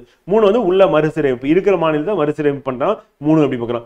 4ஆவது அப்படின்றது வந்து பாத்தீங்கன்னா வந்து மேல நம்ம பண்ணக்கூடிய இந்த விஷயத்துல வந்து பாத்தீங்கன்னா புதிய மாநிலங்கள் அது பிரிவு 2ன் கீழ் அனுமதிப்பு அல்லது நிறுவுவது மற்றும் புதிய மாநிலங்களை உருவாக்குவது மற்றும் தற்போதுள்ள மாநிலங்களின் பகுதியில் எல்லைகள் அல்லது பெயர்களை மாற்றுவதில் பிரிவு 3ன் கீழ் ஆகியவை குறித்து சொல்றதா 4ஆவது. இதுல யாருக்கு வந்து பவர் வந்து கொடுக்குறாங்க அப்படின்னா பார்லமெண்ட்டுக்கு பவர் இருக்கு அப்படி சொல்லுவாங்க. அப்ப 2, 3 பத்தி டிஸ்கஸ் பண்றது என்னன்னா 4ஆவது அப்படி பார்க்கிறோம். சோ அப்ப 1 அப்படின்னா வந்து இந்தியால வந்து எங்க யூனியன் பிரதேசம் இருக்கு, மாநிலங்கள் இருக்கு. அது இந்தியா வந்து பாத்தீங்கன்னா வேற நாட்டுல இருக்க பகுதியை வந்து பெறலாம் அப்படின்றது 1. 2வது வந்து என்னன்னா அப்படி வேற நாட்டுல இருந்து வந்த பகுதி இருக்குல்ல, அதை வந்து மாநிலமாக்குறது. இல்லைன்னா ஏற்கனவே இந்திய அரசு கிட்ட இருக்கக்கூடிய ஒரு பகுதி வந்து மாநிலமாத்தாங்கன்னா 2 வந்து. 3 என்ன அப்படின்னு வந்து பாத்தீங்கன்னா இருக்கிற மாநிலத்தை வந்து தனித்தனியா பிரிக்கிறது, இல்லைன்னா பெயர் மாற்றம் பண்றது, எல்லாமே 3 கீழே வந்துடும் வந்து. அப்ப உள் மறுசீரமைப்பு அப்படின்னு பாக்குறோம். இப்ப 1953ஆம் ஆண்டு முதல் மாநிலமாக ஆந்திர பிரதேசம் உருவாக்கப்பட்டது. 1956 சட்டத்தின்படி வந்து பாத்தீங்கன்னா மொழி அடிப்படையில் மாநிலங்கள் உருவாக்கப்பட்டது. இதெல்லாம் பிரிவு 3ன் கீழே வந்துடும். அது வெளியில இருந்து ஒண்ணு வருது அப்படின்னா அது எடுத்துக்கிறோம், சேர்த்துக்கிறோம் அப்படின்னா அது வந்து பிரிவு 2 கீழே வரும் அப்படின்னா. பிரிவு 3, 2, 3 இதுக்கு கீழே என்ன பண்ணலாம் அப்படின்னா வந்து யாருக்கு வந்து பவர் கொடுக்குறாங்க அப்படின்னா பார்லமெண்டத்துக்கு வந்து பவர் கொடுக்குறாங்க அப்படின்னு பார்க்கிறோம். ஸோ அப்போ பார்லமெண்ட் நினைச்சா என்ன பண்ணலாம் அப்படின்னா வந்து பார்த்தீங்கன்னா அதன் கீழே வந்து நம்ம முடிவெடுக்கலாம் அப்படின்றத அந்த பவரா இருக்கு அப்படின்னு பார்க்கிறோம். ஸோ அதுதான் வந்து பார்த்தீங்கன்னா பிரிவு 2, 3 பத்தி சொல்லுது அப்படிங்க. வங்காளதேசத்தின் பிராந்தியங்கள் மாற்றம் 100வது அரசியலமைப்பு திருத்த சட்டம் 2015 படி என்ன பண்ணிட்டோம் அப்படின்னா வந்து அரசாங்கங்களுக்கு இடையே உள்ள ஒப்பந்தம் மற்றும் அதன் நெறிமுறையின்படி சில பிரதேசங்களை இந்தியாவில் கையகப்படுத்துவதற்கும் வேறு சில பிரதேசங்கள் வங்காளத்துக்கு கொடுக்கறதும் ஒரு அக்ரிமெண்ட் வந்து போட்டுக்கிட்டாங்க. அது வந்து 100வது அரசியலமைப்பு திருத்தம் 2015 அப்படி பார்க்கிறோம். அதே மாதிரி இந்திய கிழக்கு பாகிஸ்தான் நில எல்லை வந்து 1947ஆம் ஆண்டு ரெட்கிளிஃப் முடிவின்படி நிர்ணயிக்கப்பட்டது அப்படி பார்க்கிறோம். ஸோ அப்போ இப்போ வந்து பார்டர்ல பிரச்சனை இருக்கு. அப்போ எந்த முடிவு அப்படின்னா ரெட்கிளிஃப் அப்படின்றவருடைய முடிவு, சார் ரெட்கிளிஃப் இருப்ப அவருடைய முடிவின்படி நம்ம பார்டர் வந்து பிரிச்சு கொடுத்தாங்க பிரிவினையின் போது அப்படி பார்க்கிறோம். ஸோ அது நமக்கு எக்ஸாம் பாயிண்ட் ஆஃப் இம்பார்ட்டன்ட். இந்தியாவின் புவியியல் எல்லைக்குள் அமைந்துள்ள 552 சமஸ்தானங்களில் 549 இந்தியாவோட சேரன்னு சொல்லிடும் இந்தியா சுதந்திரம் வாங்கும்போது. ஆனா 3 மட்டும் தான் என்ன பண்ணா சேராது. அது எது அப்படின்னா ஹைதராபாத், ஜுனாகர், காஷ்மீர் அப்படிங்கிறோம். ஹைதராபாத் எங்க இருக்கு அப்படின்னா இப்ப தெலுங்கானால இருக்கு. ஜுனாகத் எங்க இருக்கு அப்படின்னா வந்து குஜராத்ல இருக்கு. காஷ்மீர் அப்படின்னு இப்ப காஷ்மீர்ல இருக்கு. இருப்பினும் காலப்போக்கில் என்ன பண்ண அவை இந்திய ஹைதராபாத் ராணுவ நடவடிக்கையின் மூலமாக அப்ப ஹைதராபாத் எப்படி சேர்த்தாங்கன்னா ராணுவ நடவடிக்கை அப்படின்னு பார்க்கிறோம். அதாவது போலீஸ் ஆக்ஷன் சொல்லுவோம், வந்து ராணுவ நடவடிக்கைன்னு சொல்லிட்டு. அதே வந்து ஜுனாகத்தை என்ன பண்ணிருப்பாங்க அப்படின்னா புது வாக்கெடுப்பு நடத்துவாங்க. காரணம் என்னன்னா ரூலர் வந்து ஜுனாகத் குஜராத்ல வந்து ரூலர் வந்து முஸ்லீம், ஆனா மக்கள் வந்து இந்துஸ். ஸோ அவங்க என்ன பண்ணுவாங்கன்னா இந்தியாவோட சேரத்துக்கு விருப்பம் தெரிஞ்சு வாக்கெடுப்பு வந்து. அதே காஷ்மீர் வந்து என்ன பண்ணுவாங்கன்னா இணைப்பு தான் பண்ணியிருப்பாங்க, அங்க வாக்கெடுப்பு நடத்திருக்க மாட்டாங்க. காரணம் காஷ்மீர்ல இருந்த மக்கள் வந்து முஸ்லீம்ஸ் வந்து பெரும்பாலும் வந்து, ஆனா மன்னர் வந்து ஹிந்து வந்து. ஸோ அதனால அந்த மன்னரோட அக்ரிமெண்ட் போட்டு சேர்த்திருப்பாங்க அப்படின்னு பார்க்குறோம். அப்போ ராணுவ நடவடிக்கை ஹைதராபாத் பார்த்தோம், ஜுனாகத் வந்து பார்த்தீங்கன்னா புது வாக்கெடுப்போம், காஷ்மீர் வந்து பார்த்தீங்கன்னா இணைப்பு ஒப்பந்தமும் போட்டு இந்தியாவோட சேர்த்துக்கிட்டாங்க அப்படின்னு பார்க்குறோம். ஸோ அது நமக்கு எக்ஸாம் பாயிண்ட் ஆஃப்ல இம்பார்ட்டன்ட் ஃப்ரெண்ட், ஞாபகம் வச்சுக்கணும். ஜூன் 1948 இதற்கான சாத்தியக்கூறுகளை ஆய்வு செய்ய என்ன பண்ண, எதுக்கான சாத்தியக்கூறு மொழிவாரி மாநிலங்கள் உருவாகணும் அப்படின்றதுக்காக என்ன பண்றாங்கன்னா ஆய்வு செய்யறதுக்காக என்ன பண்றாங்கன்னா ஒரு குழுவை ஏற்படுத்துறாங்க வந்து. ஸோ அப்போ மொழிவாரி மாநிலம் தேவை அப்படின்னு சொல்லிட்டு ஏற்கனவே வந்து பார்த்தீங்கன்னா தனித்தனியா தேவைப்படும் அப்படின்னு சொல்லிட்டு பிரச்சனை ஆகுது. அப்போ வந்து பார்த்தீங்கன்னா மொழிவாரி மாகாண ஆணையத்தை எஸ்கே தார் தலைமையில நியமித்தது. அப்போ ஜூன் 1948 யாருடைய தலைமையில வந்து மொழிவாரி மாநில குழு வந்து உருவாக்கலாமா வேணாமா அப்படின்னு சொல்லிட்டு வந்து பார்த்தீங்கன்னா ஆணையம் ஏற்படுத்தினாங்க. அப்போ இந்திய அரசு மொழிவாரி மாகாண ஆணையம் அப்படின்ற ஆணையத்தை ஜூன் 1948 யார் தலைமையில எஸ்கே தார் தலைமையில இந்த ஆணையம் வந்து 1948 டிசம்பர்ல தனது அறிக்கையை சமர்ப்பிச்சது அப்படி பார்க்குறோம். ஸோ அதுல என்ன சொல்லிடுவாங்க அப்படின்னா மாநிலங்களை என்னது நிர்வாக வசதியின் கீழே தான் என்ன பண்ணணும் அப்படின்னா வந்து மறுசீரமைக்கணும் அப்படின்னு சொல்லிட்டு மொழிவாரி அடிப்படையில் பண்ணக்கூடாதுன்னு சொல்லிடுவாங்க. உடனே மிகப்பெரிய அளவில் பிரச்சனை உருவாகும். 1948 டிசம்பர்ல வந்து பார்த்தீங்கன்னா காங்கிரஸால் மற்றொரு மொழிவாரி மாகாண குழு வந்து நியமிப்பாங்க. ஸோ அந்த குழுவோட பேர் என்ன, ஜேவிபி அப்படின்னு கமிட்டி வந்து 1948 டிசம்பர்ல ஏற்படுத்துவாங்க. அதில் யார் இருப்பாங்கன்னா ஜவஹர்லால் நேரு, வல்லபாய் பட்டேல், சீதாராமையா அப்படின்னு பார்க்குறோம், பட்டாபி சீதாராமையா பார்க்குறோம். இவங்க 3 பேர் இருப்பாங்க, அதனால ஜேவிபி அப்படின்னு பார்க்குறோம். வந்து இது ஏப்ரல் 1949 என்ன பண்ணுவாங்கன்னா அறிக்கையை சமர்ப்பிக்கும். அதுலேயும் என்ன சொல்லிடுவாங்க அப்படின்னா வந்து மறுசீரமைப்பு அடிப்படை வந்து மொழி முறையாக நிராகரித்தது அப்படிங்கிறோம். அப்போ மொழிவாரி மாநிலம் வேணாம் அப்படின்னும். அப்போ எஸ்கே தார் தலைமையிலான குழுவும் வேணான்றுவாங்க, அதே வந்து ஜேவிபி கமிட்டி வேணான்றாங்க. இதனால மிகப்பெரிய பிரச்சனையாகி அக்டோபர் 1953 தெலுங்கு பேசும் பகுதியிலே மதராஸ் மாநிலத்தை பிரித்து ஆந்திர மாநிலம் எனப்படும் முதல் மொழிவாரி மாநிலத்தை உருவாக்க இந்திய அரசு கட்டாயப்படுத்தப்பட்டது. காரணம் என்ன அப்படின்னா வந்து காங்கிரஸில் இருந்த பொட்டி ஸ்ரீராமுலு வந்து மரணத்தை தொடர்ந்து அவர் வந்து உண்ணாவிரதம் இருந்து இறந்துருவார் 56 நாட்கள். ஸோ அதனால என்ன ஆகுனா வேற வழி இல்லாம காங்கிரஸ் கட்சி என்ன பண்ணுவாங்கன்னா மொழிவாரி முதல் மாநிலமாக அக்டோபர்ல 1953 வந்து தெலுங்கு பேசக்கூடிய பகுதியில் மதராஸ் மாகாணத்திலிருந்து பிரிப்பாங்க, பிரிச்சு ஆந்திர பிரதேசம் சொல்லிட்டு ஒன்று உருவாக்குவாங்க அப்படின்னு பார்க்குறோம். ஸோ அது நமக்கு எக்ஸாம் பாயிண்ட் ஆஃப்ல இம்பார்ட்டன்ட். டெரிட்டரி ஆஃப் இந்தியா 1950 வந்து பார்த்தீங்கன்னா மொத்தம் 4 விதமா இருக்கும். அப்படின்னு பார்க்கும்போது பகுதி ஆல வந்து இருக்கிறது மாநிலங்கள் இப்ப இருக்கிறது ஆல வந்து பாத்தீங்கன்னா இந்த சுதேச அரசுகள் சமஸ்தானங்களுக்கு அவங்க இருந்திருப்பாங்க வந்து. அதே மாதிரி சில பகுதிகள் வந்து ஈல இருக்கும், அந்த ஈல வந்து பாத்தீங்கன்னா அந்தமான் நிக்கோபார் மட்டும் தான் இருக்கும். இதெல்லாம் வந்து நீக்கிட்டு இப்ப வெறும் யூனியன் பிரதேசம் மாநிலங்கள் சொல்லிட்டு 2 கேட்டகரியில தான் அரசு வந்து வச்சிருக்காங்க அப்படிங்கிறோம். ஸோ அப்ப மாநிலங்கள் மற்றும் பிரதேசங்களை கையாளும் அரசு அசல் விதிகள் பகுதிகள் அப்படின்னு பார்க்கும்போது பகுதிகள் வந்து பாத்தீங்கன்னா 6 வந்து முதல் அட்டவணையின் பகுதி ஆவில் உள்ள மாநிலங்களை குறிக்குது. இது கூட வேண்டியல மாத்திட்டாங்களா, அதனால வேண்டியது. பசல் அலி ஆணையம் அப்படின்ற கமிட்டி வந்து பார்த்தீங்கன்னா எப்போ போடுறாங்க அப்படின்றது நமக்கு வந்து இம்பார்ட்டன்ட். ஏன்னா 1953 அக்டோபர்ல முதல் மாநிலமா உதயமாயிடும். அதுக்கப்புறம் ஒரு கமிட்டி போடுறாங்க பசல் அலி கமிஷன் 1953 வந்து. ஸோ ஆந்திர பிரதேச மாநிலம் உருவாக்கப்பட்டது. அப்புறம் கமிட்டி போட்டு அந்த கமிட்டி என்ன பண்ணுவாங்கன்னா செப்டம்பர் 1955 தனது அறிக்கையை சமர்ப்பிக்கும். அதை மறுசீரமைப்பு அடிப்படையாக மொழியை பரவலாக ஏற்றுக்கொண்டது. ஓரளவுக்கு ஏற்றுக்கிறோம் நாங்க, ஆனா நிர்வாகம் வந்து முக்கியம், ஒருமைப்பாடு முக்கியம், தேசிய பாதுகாப்பு முக்கியம் அப்படின்றத பேசியிருப்பாங்க. மைனாரிட்டிஸோட ரைட்ஸ் வந்து முக்கியம் அப்படின்னு சொல்லியிருப்பாங்க. ஆனா மொழிவாரி பரவலாக ஏற்றுக்கொள்ளப்படும். இதுக்கு முன்னாடி போட்ட எஸ்கே தார்லையும் அது ஜேபி கமிட்டியில் நிராகரிச்சிருப்பாங்க, ஆனா இங்க வந்து ஏற்றிருப்பாங்க. அப்ப மொழிவாரி மாநிலம் என்ற கோட்பாடு நிராகரித்தது. ஆனால் ஒரு மொழி ஒரு மாநிலம் அப்படி கோட்பாட்டை நிராகரிச்சிருவாங்க. ஆனா மொழிவாரி மாநிலம் இருக்கலாம். அப்போ ஒரு மாநிலத்தில் 1க்கு மேற்பட்ட மொழிகளும் இருக்கலாம் அப்படின்றதான் அதோட கோட்பாடு வந்திருக்கும். மொழியின் அடிப்படையில் மாநிலங்களை பிரிக்கிறதுக்கு வந்து ஓகேன்னு சொன்னது எது அப்படின்னா ஃபசல் அலி கமிஷன் வந்து. மாநிலங்கள் மறுசீரமைப்பு சட்டம் வந்து 1956 இந்த கமிட்டியோட அடிப்படையில் கொண்டு வருவாங்க. யாருன்னா மத்திய அரசு. அப்ப 7வது அரசியலமைப்பு திருத்த சட்டம் 1956 மூலம் பகுதி ஆ மற்றும் பகுதி ஆ மாநிலங்களுக்கு இடையான வேறுபாடு நீக்கப்பட்டு என்ன பண்ணுவாங்க, பகுதியும் மாநிலங்கள் ஒழிச்சிருவாங்க. ஒழிச்சிட்டு இதன் விளைவாக நவம்பர் 1 1956 வந்து 14 மாநிலங்கள் வந்து 6 யூனியன் பிரதேசங்கள் உருவாக்கப்பட்டன அப்படி பார்க்கிறோம். மாநில மறுசீரமைப்பு சட்டம் 1956 படி திருவிதாங்கூர் வந்து, அப்புறம் கொச்சி மாநிலத்தை மெட்ராஸ் மாநிலத்தின் மலபார் மாவட்டம் மற்றும் தென் கனடாவின் சர்க்கோடு இதெல்லாம் ஒன்னா சேர்த்து புதிய கேரள மாநிலம் உருவாகும் அப்படி பார்க்கிறோம். அப்ப புதிய கேரள மாநிலம் வந்து உருவாகிறது அப்படின்றது வந்து பார்த்தீங்கன்னா திருவிதாங்கூர், கொச்சி மாநிலம், அப்புறம் மெட்ராஸ் மாநிலத்தின் மலபார் மாவட்டம், அப்புறம் தென் கனடாவின் காசர்கோடு, தட்சிண கன்னடம் ஆகியவற்றுடன் இணைத்து உருவாக்குறாங்க. அது மாதிரி ஹைதராபாத் அந்த மாநிலத்தின் தெலுங்கு பேசும் பகுதியிலே ஆந்திர மாநிலத்துடன் இணைத்து ஆந்திர பிரதேச மாநிலத்தை உருவாக்கியது. ஹைதராபாத் அப்படின்றது வந்து சேரமாட்டம் நடைமுடிப்பாங்க, போலீஸ் ஆக்ஷன் மூலியமா தான் சேர்த்துருவோம். ஸோ அதை வந்து என்ன பண்ணோம், ஆந்திராவோட சேர்த்துருவோம். அதே மாதிரி மத்திய பாரத் மாநிலம் வந்து விந்திய பிரதேச மாநிலம் மற்றும் போபால் மாநிலத்தில் ஒன்னா சேர்த்து மத்திய பிரதேசம் அப்படின்னு உருவாகுது வந்து. அடுத்து சௌராஷ்டிரா மாநிலத்தையும் கட்ச் மாநிலத்தையும் வந்து பம்பாய் மாநிலத்திலும் கூர்க் மாநிலத்தை மைசூர் மாநிலத்திலும் வந்து பார்த்தீங்கன்னா இணைத்து என்ன பண்றாங்க இணைக்கிறது. அப்புறம் பாட்டியாலா மற்றும் கிழக்கு பஞ்சாப் மாநிலங்களின் வந்து பார்த்தீங்கன்னா ஒன்றியம் பெப்சு அப்படின்னு சொல்லுவோம். பஞ்சாப் மாநிலம் அப்புறம் வந்து அஜ்மீர் மாநிலம் வந்து ராஜஸ்தான் மாநிலத்தோட சேர்த்துருவாங்க. வந்து இது மദ്രാஸ் மாநிலத்தில் இருந்து பிரிக்கப்பட்ட பிரதேசத்தில் இருந்து லட்சத்தீவு, மினிக்காய் மற்றும் அமினி தீவுகளின் புதிய யூனியன் பிரதேசம் வந்து உருவாக்கப்பட்டது. அப்ப மெட்ராஸ்ல இருந்து ஃபர்ஸ்ட் பிரிஞ்சு ஆந்திரா போயிடும், அடுத்து கேரளா போயிடும், அதுக்கு லட்சத்தீவு, மினிக்காய், அமினி தீவு அப்படின்றது மெட்ராஸ் மாகாணத்தில் இருந்தது பிரிஞ்சு தனி யூனியன் பிரதேசமா மாறிடுது அப்படிங்க. 1956க்கு பிறகு உருவாக்கப்பட்ட புதிய மாநிலங்கள் மற்றும் யூனியன் பிரதேசங்கள் அப்படின்னு பார்க்கும்போது மகாராஷ்டிரா வந்து மற்றும் குஜராத் என்ன பண்றாங்கன்னா 1960ல என்ன பண்றாங்க தனியா பிரிக்கிறாங்க. ஃபர்ஸ்ட் என்ன பண்றாங்க இதெல்லாம் சேர்த்து ஒரு மாநிலம் ஆக்குறாங்க. அப்ப மராத்தி பேசக்கூடிய மக்கள் இருக்கக்கூடிய பகுதி மகாராஷ்டிராவும், அதே மாதிரி குஜராத்தி பேசக்கூடிய மக்கள் வந்து இருக்கக்கூடிய பகுதி குஜராத்தும் பிரிக்கிறாங்க. அப்ப இந்தியாவுடைய 14 மாநிலங்கள் இருந்தது 1956ல 15வது மாநிலமா முதல் மாநிலமா இது உருவாகுது அப்படின்னு பாத்தீங்கன்னா குஜராத் அடிமுகம் வந்து. அடுத்து தாத்ரா நாகர் ஹவேலி வந்து 1954ஆம் ஆண்டு விடுதலை பெறும் வரை போர்ச்சுகீசியர்களால் இப்பகுதி ஆண்டனர். வந்து தொடர்ந்து மக்களால் தேர்ந்தெடுக்கப்பட்ட ஒரு நிர்வாகி இருந்தாங்க. 1961 வரை நிர்வாகம் மேற்கொள்ளப்பட்டது. இது 10வது அரசியலமைப்பு திருத்தச் சட்டத்தின் மூலமாக தாத்ரா நாகர் ஹவேலி யூனியன் பிரதேசமாக சேர்க்கப்பட்டது 1961 அப்படிங்கிறோம். கோவா, டாமன், டையூ 1961ஆம் ஆண்டு போலீஸ் நடவடிக்கை மூலமாக என்ன பண்றாங்க 3 பிரதேசங்கள் போர்ச்சுகீசில இருந்து வாங்கி இந்தியா கைப்பற்றியது. 12வது அரசியலமைப்பு திருத்தம் 1962 மூலமா யூனியன் பிரதேசம் ஆக்குறாங்க. திருப்பி 1987ல வந்து என்ன பண்றாங்க கோவாக்கு மாநில அந்தஸ்து கொடுத்துறாங்க அப்படி பார்க்கிறோம். அப்ப டாமன், டையூ தனி யூனியன் பிரதேசமாக மாற்றப்பட்டது. புதுச்சேரி வந்து இந்தியாவில் புதுச்சேரி, காரைக்கால், மாஹே மற்றும் ஏனம் எனப்படும் முன்னாள் பிரெஞ்சு நிறுவனங்களை உள்ளடக்கியது. இது 1954ல பிரெஞ்சுக்காரர்கள் இந்த பகுதியை என்ன பண்ணுவாங்க இந்தியாவிடம் ஒப்படைத்தனர் இருக்கிறோம். அப்ப புதுச்சேரி, காரைக்கால், மாஹே, ஏனம் அப்படி பார்க்கிறோம். இதை வந்து பிரெஞ்சு கிட்ட இருந்து வாங்குறாங்க. எப்பன்னா 1984 அப்படி பார்க்கிறோம். போர்ச்சுகீஸ் கடைசியா தான் போவாங்க 1961 பார்க்கிறோம். இந்தியாவுக்கு முதல்ல வந்து போர்ச்சுகீஸ் தான் கடைசியா பண்ணவங்க தான்.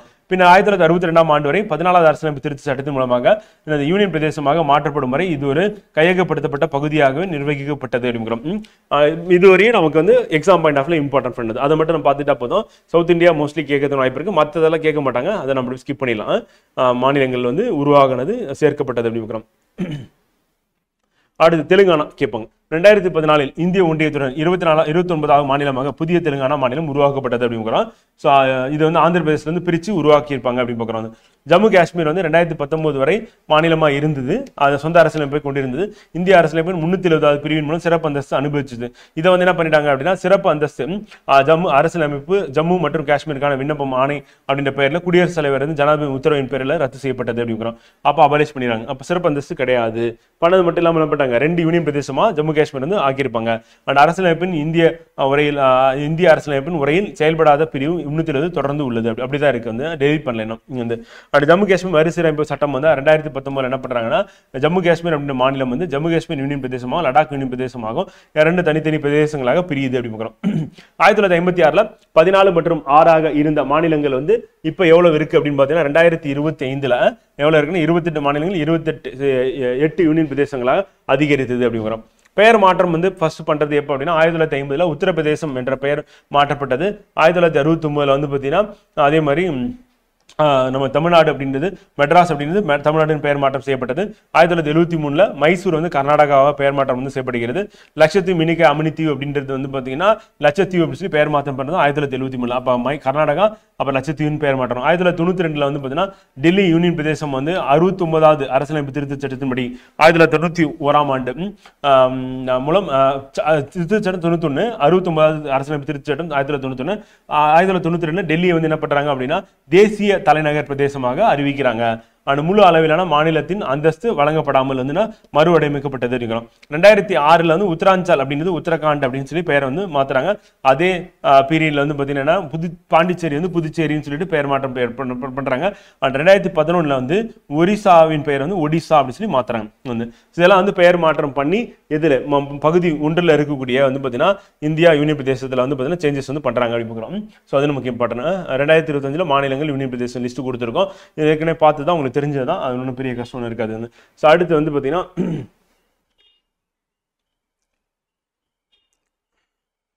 இதுவரை என்னென்ன சட்டங்கள் வந்து கொண்டு வந்திருக்காங்க அண்டர் ஆர்டிகல் 3ல உள் மறுசீரமைப்பு தான் என்னது பிரிவு வந்து 3. ஆந்திர மாநில சட்டம் வந்து 1953 வந்து கொண்டு வந்தது வந்து பிரிவு 3 கீழே கொண்டு வந்தாங்க. வேறனா பாராளுமன்றம் வந்து. அடுத்து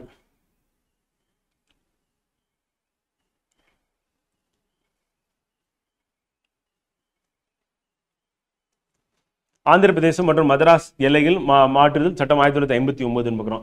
மதராஸ் மாநிலம் பெயர் மாற்றம் வந்து 1968 அப்படி சொல்லி பார்க்குறோம் ஃப்ரெண்ட். ஸோ அது நமக்கு எக்ஸாம் பாயிண்ட் ஆஃப்ல இப்போ சட்டம் கொண்டு வரது பெயர் மாற்றுறது 69 மாற்றணும். ஒன்றியம் மற்றும் அதன் பிரதேசம் தொடர்பான விதிகள் அப்படின்னு எடுத்துக்கும் போது சட்டப்பிரிவு எண் வந்து பார்த்தீங்கன்னா ஒன்று வந்து ஒன்றியத்தின் பெயர் மற்றும் பிரதேசம் வந்து மாற்றுறது. சட்டப்பிரிவு 2 வந்து புதிய மாநிலங்களை சேர்த்தல் அல்லது நிறுவுதல். வந்து 2A வந்து பார்த்தீங்கன்னா சிக்கிம் ஒன்றியத்துடன் இணைக்கப்பட்டுள்ளது ரத்து செஞ்சுட்டாங்க, அதனால தேவையில்லை, விட்டுறலாம். 3 வந்து பார்த்தீங்கன்னா புதிய மாநிலங்களை உருவாக்குதல் மற்றும் தற்போதுள்ள மாநிலங்களின் பகுதிகள் எல்லைகள் அல்லது பெயர்களை மாற்றுதல் வந்து உள்ளுக்குள்ளே பண்றது. 4 வந்து பார்த்தீங்கன்னா 2-4 வந்து பண்ணக்கூடிய சேஞ்சஸ் வந்து பார்த்தீங்கன்னா யாருக்கு வந்து அதிகாரம் கொடுக்குறாங்க அப்படின்னா வந்து பார்லிமெண்ட்டுக்கு வந்து இருக்கு அப்படின்னு பார்க்குறோம். அந்த அட்டர்னி திருத்தம் துணை ஒரு சார் ஒரு விளைவுறு பொருட்களுக்கு வகை செய்தல் அப்படி பார்க்குறோம். பார்லிமெண்டோட பவர் வந்து அப்படி பார்க்குறோம். இதுதான் வந்து பார்த்தீங்கன்னா நம்ம 1லேருந்து 4 வரை இருக்கக்கூடிய விதிகள். யூனியன் பிரதேசங்கள் அப்படின்றது அதுவும் கதை தான் ஃப்ரெண்ட். இது இம்பார்ட்டன்ட். அந்தமான் நிக்கோபார் தீவுகள் வந்து பார்த்தீங்கன்னா எப்போ வந்து உருவாக்கப்பட்டது அப்படின்னா 1956. டெல்லி வந்து 1956, லட்சத்தீவு 1956. அப்போ இது மூணுமே வந்து பார்த்தீங்கன்னா 1956. தாத்ரா நாகர் ஹவேலி, டாமன் டையூ அப்படின்னு தாத்ரா நாகர் தனியாக, டாமன் டையூ புதுச்சேரி அப்படி பார்க்குறோம் 1962 அப்படி பார்க்குறோம். இது ரெண்டும் வந்து சண்டிகார் வந்து 1966 பார்க்குறோம். ஜம்மு காஷ்மீர் லடாக் வந்து 2019 அப்படி பார்க்குறோம். ஸோ அப்போ எப்போ யூனியன் பிரதேசங்கள் உருவாக்கப்பட்ட ஆண்டு அப்படின்றது நமக்கு இம்பார்ட்டன்ட். இது மேட்ச் த ஃபாலோயிங்னு கேட்கறதுக்கான வாய்ப்பு இருக்குது, கண்டிப்பாக அதை படிச்சுக்கணும். 1973 வரை லட்சத்தீவு என்பது இந்த மினிக்கை அம்மணி தீவாக இருந்து அது லட்சத்தீவு பேர் மாற்றுறாங்க. 92 தேசிய தலைநகர் பகுதியாக வந்து மாற்றுறாங்க. 2006 புதுச்சேரி அப்படின்னு சொல்லி பேர் மாற்றம் வந்து பண்ணுறாங்க பாண்டிச்சேரிக்கு வந்து. ஸோ அது நமக்கு இம்பார்ட்டன்ட் அப்படி பார்க்குறோம். எக்ஸாம் பாயிண்ட் ஞாபகம் வச்சுக்கணும் யூனியன் பிரதேசத்தை பொறுத்தவரைக்கும். அண்ட் யூனியன் பிரதேசங்கள் நிர்வாகம்னா அரசியலமைப்பின் பகுதி 8ல் இருக்கு. 239 241 வரையிலான பிரிவுகள் யூனியன் பிரதேசங்களை பத்தி பேசுது அப்படின்னு பார்க்குறோம். வந்து அதாவது பிரிவு 8 அப்படின்னு பார்க்குறோம். சாரி பகுதி 8 அப்படின்னு பார்க்குறோம். பார்ட் 8 வந்து. அடுத்து தற்போது டெல்லி, புதுச்சேரி, அந்தமான் நிக்கோபார் தீவுகள், ஜம்மு காஷ்மீர் மற்றும் லடாக் ஆகியவை துணைநிலை ஆளுநர் எங்கெங்கெல்லாம் இருக்காங்க அப்படின்னு பார்த்தீங்கன்னா மேற்கண்ட பகுதிகளாம். அதே சண்டிகார், தாத்ரா மற்றும் நாகர் ஹவேலி, டாமன் டையூ அண்ட் லட்சத்தீவு இங்கே யார் இருப்பாங்கன்னா நிர்வாகிகள் இருக்காங்க, அட்மினிஸ்ட்ரேட்டர் இருக்காங்க. அப்போ அட்மினிஸ்ட்ரேட்டர் எங்கே இருக்காங்க, ஆளுநர் எங்கே இருக்கார், துணை லெப்டினன்ட் கவர்னர் எங்கே இருக்காரு, அண்ட் நிர்வாகி எங்கே இருக்கார், அட்மினிஸ்ட்ரேட்டர் எங்கே இருக்காங்க கேட்பாங்க. கேட்டாங்கன்னா ஞாபகம் வச்சுக்கணும் ஃப்ரெண்ட், அது இம்பார்ட்டன்ட். யூனியன் பிரதேசங்களால் புதுச்சேரி 1963 வந்து, டெல்லி வந்து 1992 மற்றும் ஜம்மு காஷ்மீர் 2019 ஒரு சட்டப்பேரவை மற்றும் முதலமைச்சரை கொண்டது. அப்போ 3 இடத்துல தான் என்ன இருக்குன்னா அசம்பிளி இருக்கு அப்படின்னு பார்க்குறோம். ஸோ அப்போ யூனியன் பிரதேசத்தில் ஒன்று என்ன அப்படின்னா வந்து பார்த்தீங்கன்னா புதுச்சேரி அப்படி பார்க்குறோம். ஒன்று இந்த செகண்ட் என்ன அப்படின்னா டெல்லி, வந்து தேர்ட் என்ன அப்படின்னா வந்து ஜம்மு காஷ்மீர் அப்படி பார்க்குறோம். இப்போ புதுச்சேரி அப்படின்னு பார்க்கும்போது வந்து பார்த்தீங்கன்னா அது யார் வந்து இருக்காங்க, ரங்கசாமி சொல்லிட்டு வந்து பார்த்தீங்கன்னா புதுச்சேரியோட சிஎம் வந்து இருக்காரு பார்க்குறோம். டெல்லி வந்து பார்த்தீங்கன்னா இப்போ யார் இருக்காங்க அப்படின்னா ரேகா அவங்க சொல்லிட்டு பிஜேபி வந்து பார்த்தீங்கன்னா கட்சி சொன்னாங்க. காஷ்மீர் வந்து ஒமர் அப்துல்லா சிஎம் இருக்காங்க. அப்போ யூனியன் பிரதேசத்தில் என்ன இருக்குன்னா சட்டமன்றங்கள் இருக்கு அப்படின்னு பார்க்குறோம். ஸோ அது இம்பார்ட்டன்ட் பண்ணுது. யூனியன் பிரதேசங்களுக்கான 3 பட்டியல்கள், மாநில பட்டியல் உட்பட எந்த ஒரு விஷயத்திலும் பாராளுமன்ற சட்டங்களை உருவாக்கலாம். அதாவது நம்ம சட்டங்கள் வந்து எப்படி ஏற்றுவாங்க அப்படின்னா வந்து பார்த்தீங்கன்னா அதிகாரம் வந்து அட்டவணை 7 கீழே பிரிச்சிருப்பாங்க. ஸோ மத்திய பட்டியல், மாநில பட்டியல், புது பட்டியல் சொல்லிட்டு இப்போ மத்திய பட்டியலில் பாராளுமன்றம் சட்டம் ஏற்றுறோம், மாநில பட்டியலில் சட்டமன்றங்கள் வந்து சட்டம் ஏற்றுறோம், பொது பட்டியலில் 2 பேரும் சட்டம் ஏற்றலாம். இப்போ என்ன ஆகுதுன்னா யூனியன் பிரதேசத்துக்கு வரும்போது இதே மாதிரி பிரிவு இருக்கு. மாநில பட்டியலில் யூனியன் பிரதேசங்கள் வந்து சட்டம் ஏற்றலாம். யாருன்னா புதுச்சேரி, டெல்லி, அப்புறம் வந்து பார்த்தீங்கன்னா ஜம்மு காஷ்மீர் வந்து. ஆனாலும் அந்த மாநில பட்டியலில் இருக்கிறதுல யூனியன் பிரதேசங்கள் வந்து சட்டம் ஏற்றும் போது, சட்டமன்றம் இருக்கக்கூடிய யூனியன் பிரதேசம் சட்டம் ஏற்றும் போது பாராளுமன்றம் சட்டம் ஏற்றலாம் அப்படின்றது தான் அடிஷனல் பாயிண்ட்.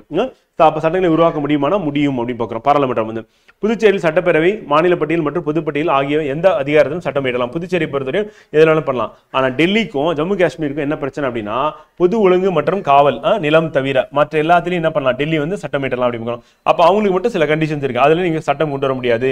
டெல்லி தேசிய தலைநகர் பகுதியாக இருக்கிறதுனால அந்த பொது ஒழுங்கும், லா அண்ட் ஆர்டரும், அதே மாதிரி காவல், போலீஸும், அதே மாதிரி லேண்டு, இந்த 3 விஷயத்துல வந்து பார்த்தீங்கன்னா டெல்லி என்ன பண்ண முடியாது, அசம்பிளி வந்து சட்டம் ஏற்ற முடியாது. மீதி பொதுப்பட்டியலில் மாநில பட்டியலில் இருக்கிறதுல சட்டம் ஏற்றலாம். அதே மாதிரி ஜம்மு காஷ்மீரும் வந்து பார்த்தீங்கன்னா சட்டமன்றம், மாநில பட்டியலும், பொது ஒழுங்கு, லா அண்ட் ஆர்டர், அப்புறம் போலீஸ், காவல்துறை, இதில் என்ன பண்ண முடியாது, சட்டம் ஏற்ற முடியாதுன்னு இருக்கிறோம். ஸோ அங்கே லேண்ட் இருக்கு, இங்கே லேண்டு கிடையாது அப்படிங்கிறோம். ஸோ ரெண்டுத்துக்குள்ள வித்தியாசம் நம்ம ஞாபகம் வச்சுக்கணும். ஸோ இங்கே லேண்டு கிடையாது, இங்கே லேண்ட் இருக்கு. இப்போ பாண்டிச்சேரி பொறுத்தவரைக்கும் ஒரு பிரச்சனையும் இல்லை, அவங்களுக்கு எந்த ஒரு கண்டிஷனும் கிடையாது. எதில் வேணாலும் மாநில பட்டியலில் இருக்கலாம், பொது பட்டியலில் இருக்க சட்டம் ஏற்றலாம்னு பார்க்குறோம். ஆனால் டெல்லி வந்து என்னது மாநில பட்டியலில் இருக்கக்கூடிய சில இதை வந்து கை வைக்க முடியாது. அதே மாதிரி ஜம்மு காஷ்மீரும் கை வைக்க முடியாது அப்படின்னு சொல்லி பார்க்குறோம். ஸோ அது எக்ஸாம் ஐட்டம்ல இம்பார்ட்டன்ட். அப்புறம் தனக்கென ஒரு உயர்நீதிமன்றத்தை கொண்ட ஒரே யூனியன் பிரதேசம் எது அப்படின்னா டெல்லி மட்டுமே அப்படி பார்க்குறோம். எதுனா 1966 இருந்து இருக்கு அப்படி பார்க்குறோம். யூனியன் ஒரே ஒரு உயர்நீதிமன்றம், வேற எந்த யூனியன் பிரதேசத்துக்கும் உயர்நீதிமன்றம் கிடையாது. இப்போ தாத்ரா நாகர் ஹவேலி, டாமன் டையூ அப்படின்னும் போது எங்க இருக்கு அப்படின்னா பம்பாயில இருக்கு அப்படின்னு பார்க்குறோம். இது ரெண்டுத்துக்கும் வந்து உயர்நீதிமன்றம் எங்க இருக்குன்னு பம்பாய் உயர்நீதிமன்ற அதிகாரம் வந்து தாத்ரா நாகர் ஹவேலி, டாமன் டையூலையும் இருக்கு. அதே மாதிரி அந்தமான் நிக்கோபார் தீவுகளுக்குல ஸோ அது வந்து பார்த்தீங்கன்னா எந்த உயர்நீதிமன்றத்துக்கு கீழே வரும் அப்படின்னு பார்த்தீங்க அப்படின்னா ஃப்ரெண்ட் வந்து கல்கத்தா உயர்நீதிமன்றத்துக்கு கீழே வரும் வந்து. அதே சண்டிகார் வந்து பார்த்தீங்கன்னா பஞ்சாப் ஹரியானா உயர்நீதிமன்றத்துக்கு கீழே வரும் வந்து. லட்சத்தீவு அப்படின்றது வந்து பார்த்தீங்கன்னா கேரளா உயர்நீதிமன்றத்துக்கு கீழே வரும். புதுச்சேரி அப்படின்றது தமிழ்நாடு சென்னை உயர்நீதிமன்றத்துக்கு கீழே வரும் அப்படிங்க. ஸோ அப்போ அந்தமான் நிக்கோபார் வந்து பார்த்தீங்கன்னா கல்கத்தாவும், சண்டிகார் வந்து பார்த்தீங்கன்னா பஞ்சாப் ஹரியானா உயர்நீதிமன்றம், லட்சத்தீவு அப்படின்றது கேரளா உயர்நீதிமன்றம், அண்ட் இது வந்து புதுச்சேரி வந்து பார்த்தீங்கன்னா சென்னை உயர்நீதிமன்றத்துக்கு கீழே வரும் அப்படிங்க. ஸோ அது நமக்கு எக்ஸாம் பாயிண்ட் ஆஃப் இம்பார்ட்டன்ட். டெல்லிக்கான சிறப்பு ஏற்பாடுகள் வந்து 1991ஆம் ஆண்டு 69 அரசியலமைப்பு திருத்த சட்டத்தின் மூலமாக டெல்லி யூனியன் பிரதேச சிறப்பு அந்தஸ்தை வழங்கியது. மேலும் டெல்லியின் தேசிய தலைநகர் மறுவடிவமைத்து டெல்லியின் நிர்வாகியை துணைநிலை ஆளுநர் லெப்டினன்ட் ஆளுநர் நியமித்தது. இது டெல்லிக்கு ஒரு சட்டமன்றம் மற்றும் அமைச்சர்கள் குழுவை உருவாக்கியது. அந்த மக்களால் தேர்ந்தெடுக்கப்பட்ட 70 உறுப்பினர்களால் சட்டசபையின் உறுப்பினர் எண்ணிக்கை நிர்ணயிக்கப்பட்டுள்ளது. அமைச்சர்கள் எண்ணிக்கை எவ்வளவு இருக்கணும் அப்படின்னா டெல்லியை பொறுத்தவரையும் 10% தான் இருக்கணும். அதே பாராளுமன்றத்துக்கும் மாநிலங்களுக்கும் வந்து பார்த்தீங்கன்னா சட்டமன்றங்களுக்கு வந்து எப்படி இருக்கும் அப்படின்னு கேட்டீங்கன்னா 15%. டெல்லியில் மட்டும் 10%. அப்படின்னா மொத்தம் 7 பேர். அந்த 7 பேர்ல ஒரு முதல்வர் 6 அமைச்சர்கள் அப்படி சொல்லி இருக்கலாம் அப்படிங்கிறோம். முதலமைச்சரை குடியரசுத் தலைவர் நியமிக்கிறார், துணைநிலை ஆளுநர்கள் அல்ல. ஏனைய அமைச்சர்கள் முதலமைச்சரின் ஆலோசனை பேரில் நியமிக்கப்படும். அப்ப நம்ம இங்க பொறுத்தவரை கவர்னர் வந்து பதவி பிரமாணம் யாருக்கு வந்து பண்ணுவார் அப்படின்னா வந்து பாத்தீங்கன்னா சிஎம்க்கு வந்து பண்ணி வைப்பாரு. ஆனா டெல்லியை பொறுத்தவரையும் வந்து பாத்தீங்கன்னா லெப்டினன்ட் கவர்னர் பண்ண முடியாது, குடியரசுத் தலைவர் தான் பண்ணுவார். குடியரசுத் தலைவர் விருப்பத்தின் போது அமைச்சர்கள் பதவி வகிக்கின்றனர். அமைச்சர்கள் குழு சட்டசபைக்கு கூட்டாக என்னது பொறுப்பானவர்களாக இருக்காங்க. முதலமைச்சர் தலைமையிலான அமைச்சர்கள் குழு அவர் தனது விருப்பப்படி செயல்பட வேண்டியதை தவிர்த்து அவரது பணிகளை செயல்படுத்தி துணைநிலை ஆளுநருக்கு உதவி மற்றும் ஆலோசனை வழங்குகிறது அப்படிங்கிறோம். ஸோ இது எல்லாமே வந்து பாத்தீங்கன்னா டெல்லிக்கு பொருத்தமா இருக்கும். அப்புறம் யூனியன் பிரதேசங்கள் நிர்வாக அமைப்பு எப்படி இருக்கும் அப்படின்னு பாத்தீங்கன்னா ஃப்ரெண்ட் வந்து இது வந்து இம்பார்ட்டன்ட் ஃப்ரெண்ட் வந்து அந்தமான் நிக்கோபார்ல துணைநிலை ஆளுநர் இருப்பாரு வந்து. கல்கத்தா உயர்நீதிமன்றம் அப்படி சண்டிகார் பொறுத்தவரை நிர்வாகி இருப்பார் அப்படின்னு சொல்லிட்டு பஞ்சாப் ஹரியானா உயர்நீதிமன்றம் கீழே வரும் அப்படி இருக்கிறோம். ஸோ அதுக்கு அடுத்து தாத்ரா நாகர் ஹவேலி டாமன் டையூ அப்படின்னு எடுத்துட்டோம் அப்படின்னா ரெண்டுமே வந்து பார்த்தீங்கன்னா ரெண்டுமே ஒன்று தான். நிர்வாகி வந்து பார்த்தீங்கன்னா தலைமை ஏற்றிருப்பாங்க. அது பம்பாய் உயர்நீதிமன்றத்துக்கு கீழே வரும். டெல்லி அப்படின்னு பார்க்கும்போது துணைநிலை ஆளுநர், முதலமைச்சர் இருப்பார், அமைச்சரவை குழு இருக்கும், சட்டமன்றம் இருக்கும், தனியாக அதுக்கு நீதிமன்றம் இருக்கு டெல்லிக்கு. லட்சத்தீவு அப்படின்னு பார்க்கும்போது நிர்வாகி இருப்பார், அது வந்து கேரளா நீதிமன்றம் அப்படி பார்த்தோம். புதுச்சேரி அப்படின்னு பார்க்கும்போது துணைநிலை ஆளுநர் இருப்பார், முதலமைச்சர் இருப்பாங்க, அமைச்சரவை குழு இருக்கும், சட்டமன்றம் இருக்கும். இது வந்து சென்னை உயர்நீதிமன்றத்துக்கு கீழே வரும் அப்படின்னு புதுச்சேரி. ஜம்மு காஷ்மீர் அப்படின்னு எடுத்துக்கும்போது துணைநிலை ஆளுநர், முதலமைச்சர், அமைச்சர் குழு இருப்பாங்க, சட்டமன்றம் இருக்கும். ஜம்மு காஷ்மீர் உயர்நீதிமன்றத்துக்கு கீழே இது வரும் இருக்கும். லடாக் வந்து பார்த்தீங்கன்னா துணைநிலை ஆளுநர், அதே மாதிரி ஜம்மு காஷ்மீர் வந்து பார்த்தீங்கன்னா உயர்நீதிமன்றத்துக்கு கீழே வரும் அப்படி பார்க்குறோம். ஸோ இது நமக்கு எக்ஸாம் பாயிண்ட் ஆஃப்ல இம்பார்ட்டன்ட் கொஸ்டினாக கேட்கறதுனா வாய்ப்பு இருக்கு அப்படி சொல்லி பார்க்குறோம். அடுத்து மாநிலங்களுக்கும் யூனியன் பிரதேசங்களுக்கும் ஒப்பிடுதல் வந்து மத்திய அரசுடான உறவு கூட்டாட்சியா இருக்கும் மாநிலங்கள். இங்க வந்து அது அப்படிலாம் கிடையாது, ஒன்றுபட்ட உறவு தான். மத்திய அரசு டைரக்டா அதிகாரம் மத்திய அரசுடன் பகிரப்படுகிறது. இங்க மத்திய அரசு நேரடி கட்டுப்பாட்டு கீழே நிர்வாகத்தின் கீழே வருது அப்படிங்கிறோம். இங்க சுயாட்சி இருக்கும், இங்க சுயாட்சி கிடையாது அப்படிங்க. யூனியன் பிரதேசங்கள் நிர்வாக அமைப்பில் சீரான தன்மை இருக்கும், நிர்வாக அமைப்பில் சீரான தன்மை இருக்கா, ஒவ்வொன்றும் மாறுபடும். அட்மினிஸ்ட்ரேட்டர் இருப்பாங்க, லெப்டினன்ட் கவர்னர் இருப்பாங்க, அசம்பிளி இருக்கும் சொல்லிட்டு. நிர்வாக தலைவர் ஆளுநர் என்று அழைக்கப்படுவார். இங்க வந்து நிர்வாக தலைவர் வந்து பல்வேறு பதவிகளாக ஒன்னு நிர்வாகியா இருப்பாங்க, இல்ல துணைநிலை ஆளுநர் இருப்பாங்க, இல்ல தலைமை ஆணையரா இருப்பாங்க அப்படின்னு பார்க்கிறோம். ஆளுநர் ஒரு மாநிலத்தின் அரசியல் அமைப்பு தலைவராக இருப்பாங்க. இங்க நிர்வாகி குடியரசுத் தலைவரின் முகவராக தான் இருக்காரு, ஏஜென்டா இங்க இருக்காங்க டைரக்டா அப்படின்னு பார்க்கிறோம். ஆனா இங்க வந்து பாத்தீங்கன்னா ஆளுநர் வந்து மாநில தலைவராக கருதுவாங்க. அசாதாரண சூழ்நிலை தவிர மாநிலங்களின் தொடர்பான மாநில பட்டியலில் உள்ள அதிகாரங்களில் பாராளுமன்ற சட்டங்களை உருவாக்க முடியாது. ஆனா எப்ப வேணாலும் பாராளுமன்றம் நினைச்சா என்ன பண்ணலாம், சட்டங்களை உருவாக்க முடியும் அப்படின்னு பார்க்கிறோம். ஸோ அதான் ரெண்டுத்துக்கும் உள்ள டிஃபரன்ஸ் அப்படின்னு பார்க்குறோம். ஓகேங்களா, ஞாபகம் வச்சுக்கணும். யூனியன் பிரதேசங்கள் தொடர்பான சட்டப்பிரிவுகள் அப்படின்னு எடுத்துட்டா 239 யூனியன் பிரதேசங்கள் நிர்வாகத்தை பத்தினது. 239A அப்படின்னு எடுத்துக்கும்போது குறிப்பிட்ட சட்டமன்றங்கள் அல்லது அமைச்சர்கள் குழு இரண்டையும் உருவாக்குதல் அப்படின்னு 39A கீழே உருவாக்கியிருக்காங்க. ஏஏ வந்து டெல்லிக்கான சிறப்பு ஏற்பாடு அப்படிங்கிறோம். ஏபி அப்படின்னு அரசியல் சாசன அமைப்பு தோல்வியுற்றால் அதற்கான ஏற்பாடுகள். 239B அப்படின்னா சட்டமன்ற கூட்டத்தில் நடைபெறாத போது அவசர சட்டம் வந்து கொண்டு வர நிர்வாகத்துக்கு அதிகாரம். 240 சில யூனியன் பிரதேசங்கள் விதிமுறைகளை உருவாக்க குடியரசுத் தலைவரின் அதிகாரம் வந்து பார்த்தீங்கன்னா. 241 யூனியன் பிரதேசங்களுக்கான உயர்நீதிமன்றங்கள் இருக்கிறது வந்து பார்த்தீங்கன்னா டெல்லிக்கு இருக்கு. 241 242 வந்து கூர்க்கு வந்து ரத்து செய்யப்பட்டது விட்டுறலாம். ஸோ மீதி இருக்கிறது எல்லாமே யூனியன் பிரதேசம் தொடர்புடையது. நம்ம இதை நோட் பண்ணிட்டா கரெக்டாக இருக்கும் ஃப்ரெண்ட். ஓகேங்களா, இப்போ யூனியன் பிரதேசம் முடிச்சிட்டோம். அடுத்து குடியுரிமை அப்படின்னு சிட்டிசன்ஷிப் அப்படின்னு ஒரு சின்ன டாபிக் தான் பார்த்தலாம். சிட்டிசன் என்னும் சொல் வந்து பார்த்தீங்கன்னா சிவிஸ் என்னும் லத்தீன் சொல்லிலிருந்து பெறப்பட்டதாகும். இதன் பொருள் நகர அரசில் வசிப்பவர் அப்படின்னு பார்க்கலாம். இந்திய அரசியலமைப்பு இந்தியா முழுவதும் ஒரே மாதிரியான ஒற்றை குடியுரிமை வழங்குகிறது. நம்ம ஏற்கனவே பார்த்தோம். இதுல வந்து இந்திய அரசியலமைப்பின் பகுதி 2 வந்து சட்டப்பிரிவு 5 இருந்து 11 வரையும் வந்து பார்த்தீங்கன்னா குடியுரிமை பற்றி விவரிக்கிறது. 1 இருந்து 4 வந்து பார்த்தீங்கன்னா இந்தியா ஒன்றியம் அப்படின்னு பார்த்தோம், மாநிலங்கள் யூனியன் பிரதேசம் பார்த்தோம். 5 இருந்து 11 அப்படின்றது வந்து பார்த்தீங்கன்னா சிட்டிசன்ஷிப் குடியுரிமை பத்தி பேசுது அப்படிங்கிறோம். இப்போ குடியுரிமையின் வகைகள் அப்படின்னு பார்க்கும்போது இயற்கையா குடியுரிமை இங்க பிறப்பால் வந்து, அதே மாதிரி இயல்பு குடியுரிமைனா இங்க விண்ணப்பித்து பெரும் குடியுரிமை இருக்கும். இந்திய குடியுரிமை சட்டம் 1955 என்ன பண்றாங்கன்னா, இந்திய குடிமகன் தன்னுடைய குடியுரிமை பெறுதலையும் இழத்தையும் பற்றிய விதிகளை சட்டம் கூறுகிறது. அப்ப பெறுதல் விதி இழத்தல் அப்படின்றது கான்ஸ்டிடியூஷன் சொல்ல அந்த சட்டத்துல தான் சொல்லப்பட்டிருக்கு அப்படின்னு பார்க்கிறோம். அப்ப சட்டத்துல தான் அது இடம்பெற்றிருக்கு. அப்ப இந்திய குடிமக்களின் உரிமைகளும் கடமைகளும் அப்படின்னு எடுத்துக்கும் போது அடிப்படை உரிமைகள் வந்து அவங்களுக்கு வந்து இருக்கு. அதே மாதிரி மக்களவை தேர்தலுக்கு, மாநில சட்டமன்ற தேர்தலுக்கு வாக்களிக்கும் உரிமை இருக்கு. அண்ட் இந்திய அரசு அலுவலகங்களில் பணிபுரியும் உரிமை இருக்கு. அந்த பாராளுமன்ற மாநில சட்டமன்றங்களில் உறுப்பினர் ஆவதற்கான உரிமை இருக்கு. இதெல்லாம் வந்து இருக்கு அப்படிங்கிறோம். அதே மாதிரி நாட்டுரிமை மற்றும் குடியுரிமை ரெண்டுத்துக்குள்ள வித்தியாசம் என்ன அப்படின்னு பாத்தீங்கன்னா, பூர்வீகம், பிறப்பு மற்றும் இனம் ஆகியவற்றின் அடிப்படையில் இருக்கிறது என்ன சொன்னா நாட்டுரிமை அப்படி பார்க்கிறோம். அதே வந்து குடியுரிமை அப்படின்னு எடுத்துக்கும்போது ஒரு தனது நாட்டுரிமை மாற்ற முடியாது, ஆனால் தனது குடியுரிமை மாற்ற முடியுமானா மாற்ற முடியும் அப்படி பார்க்கிறோம்.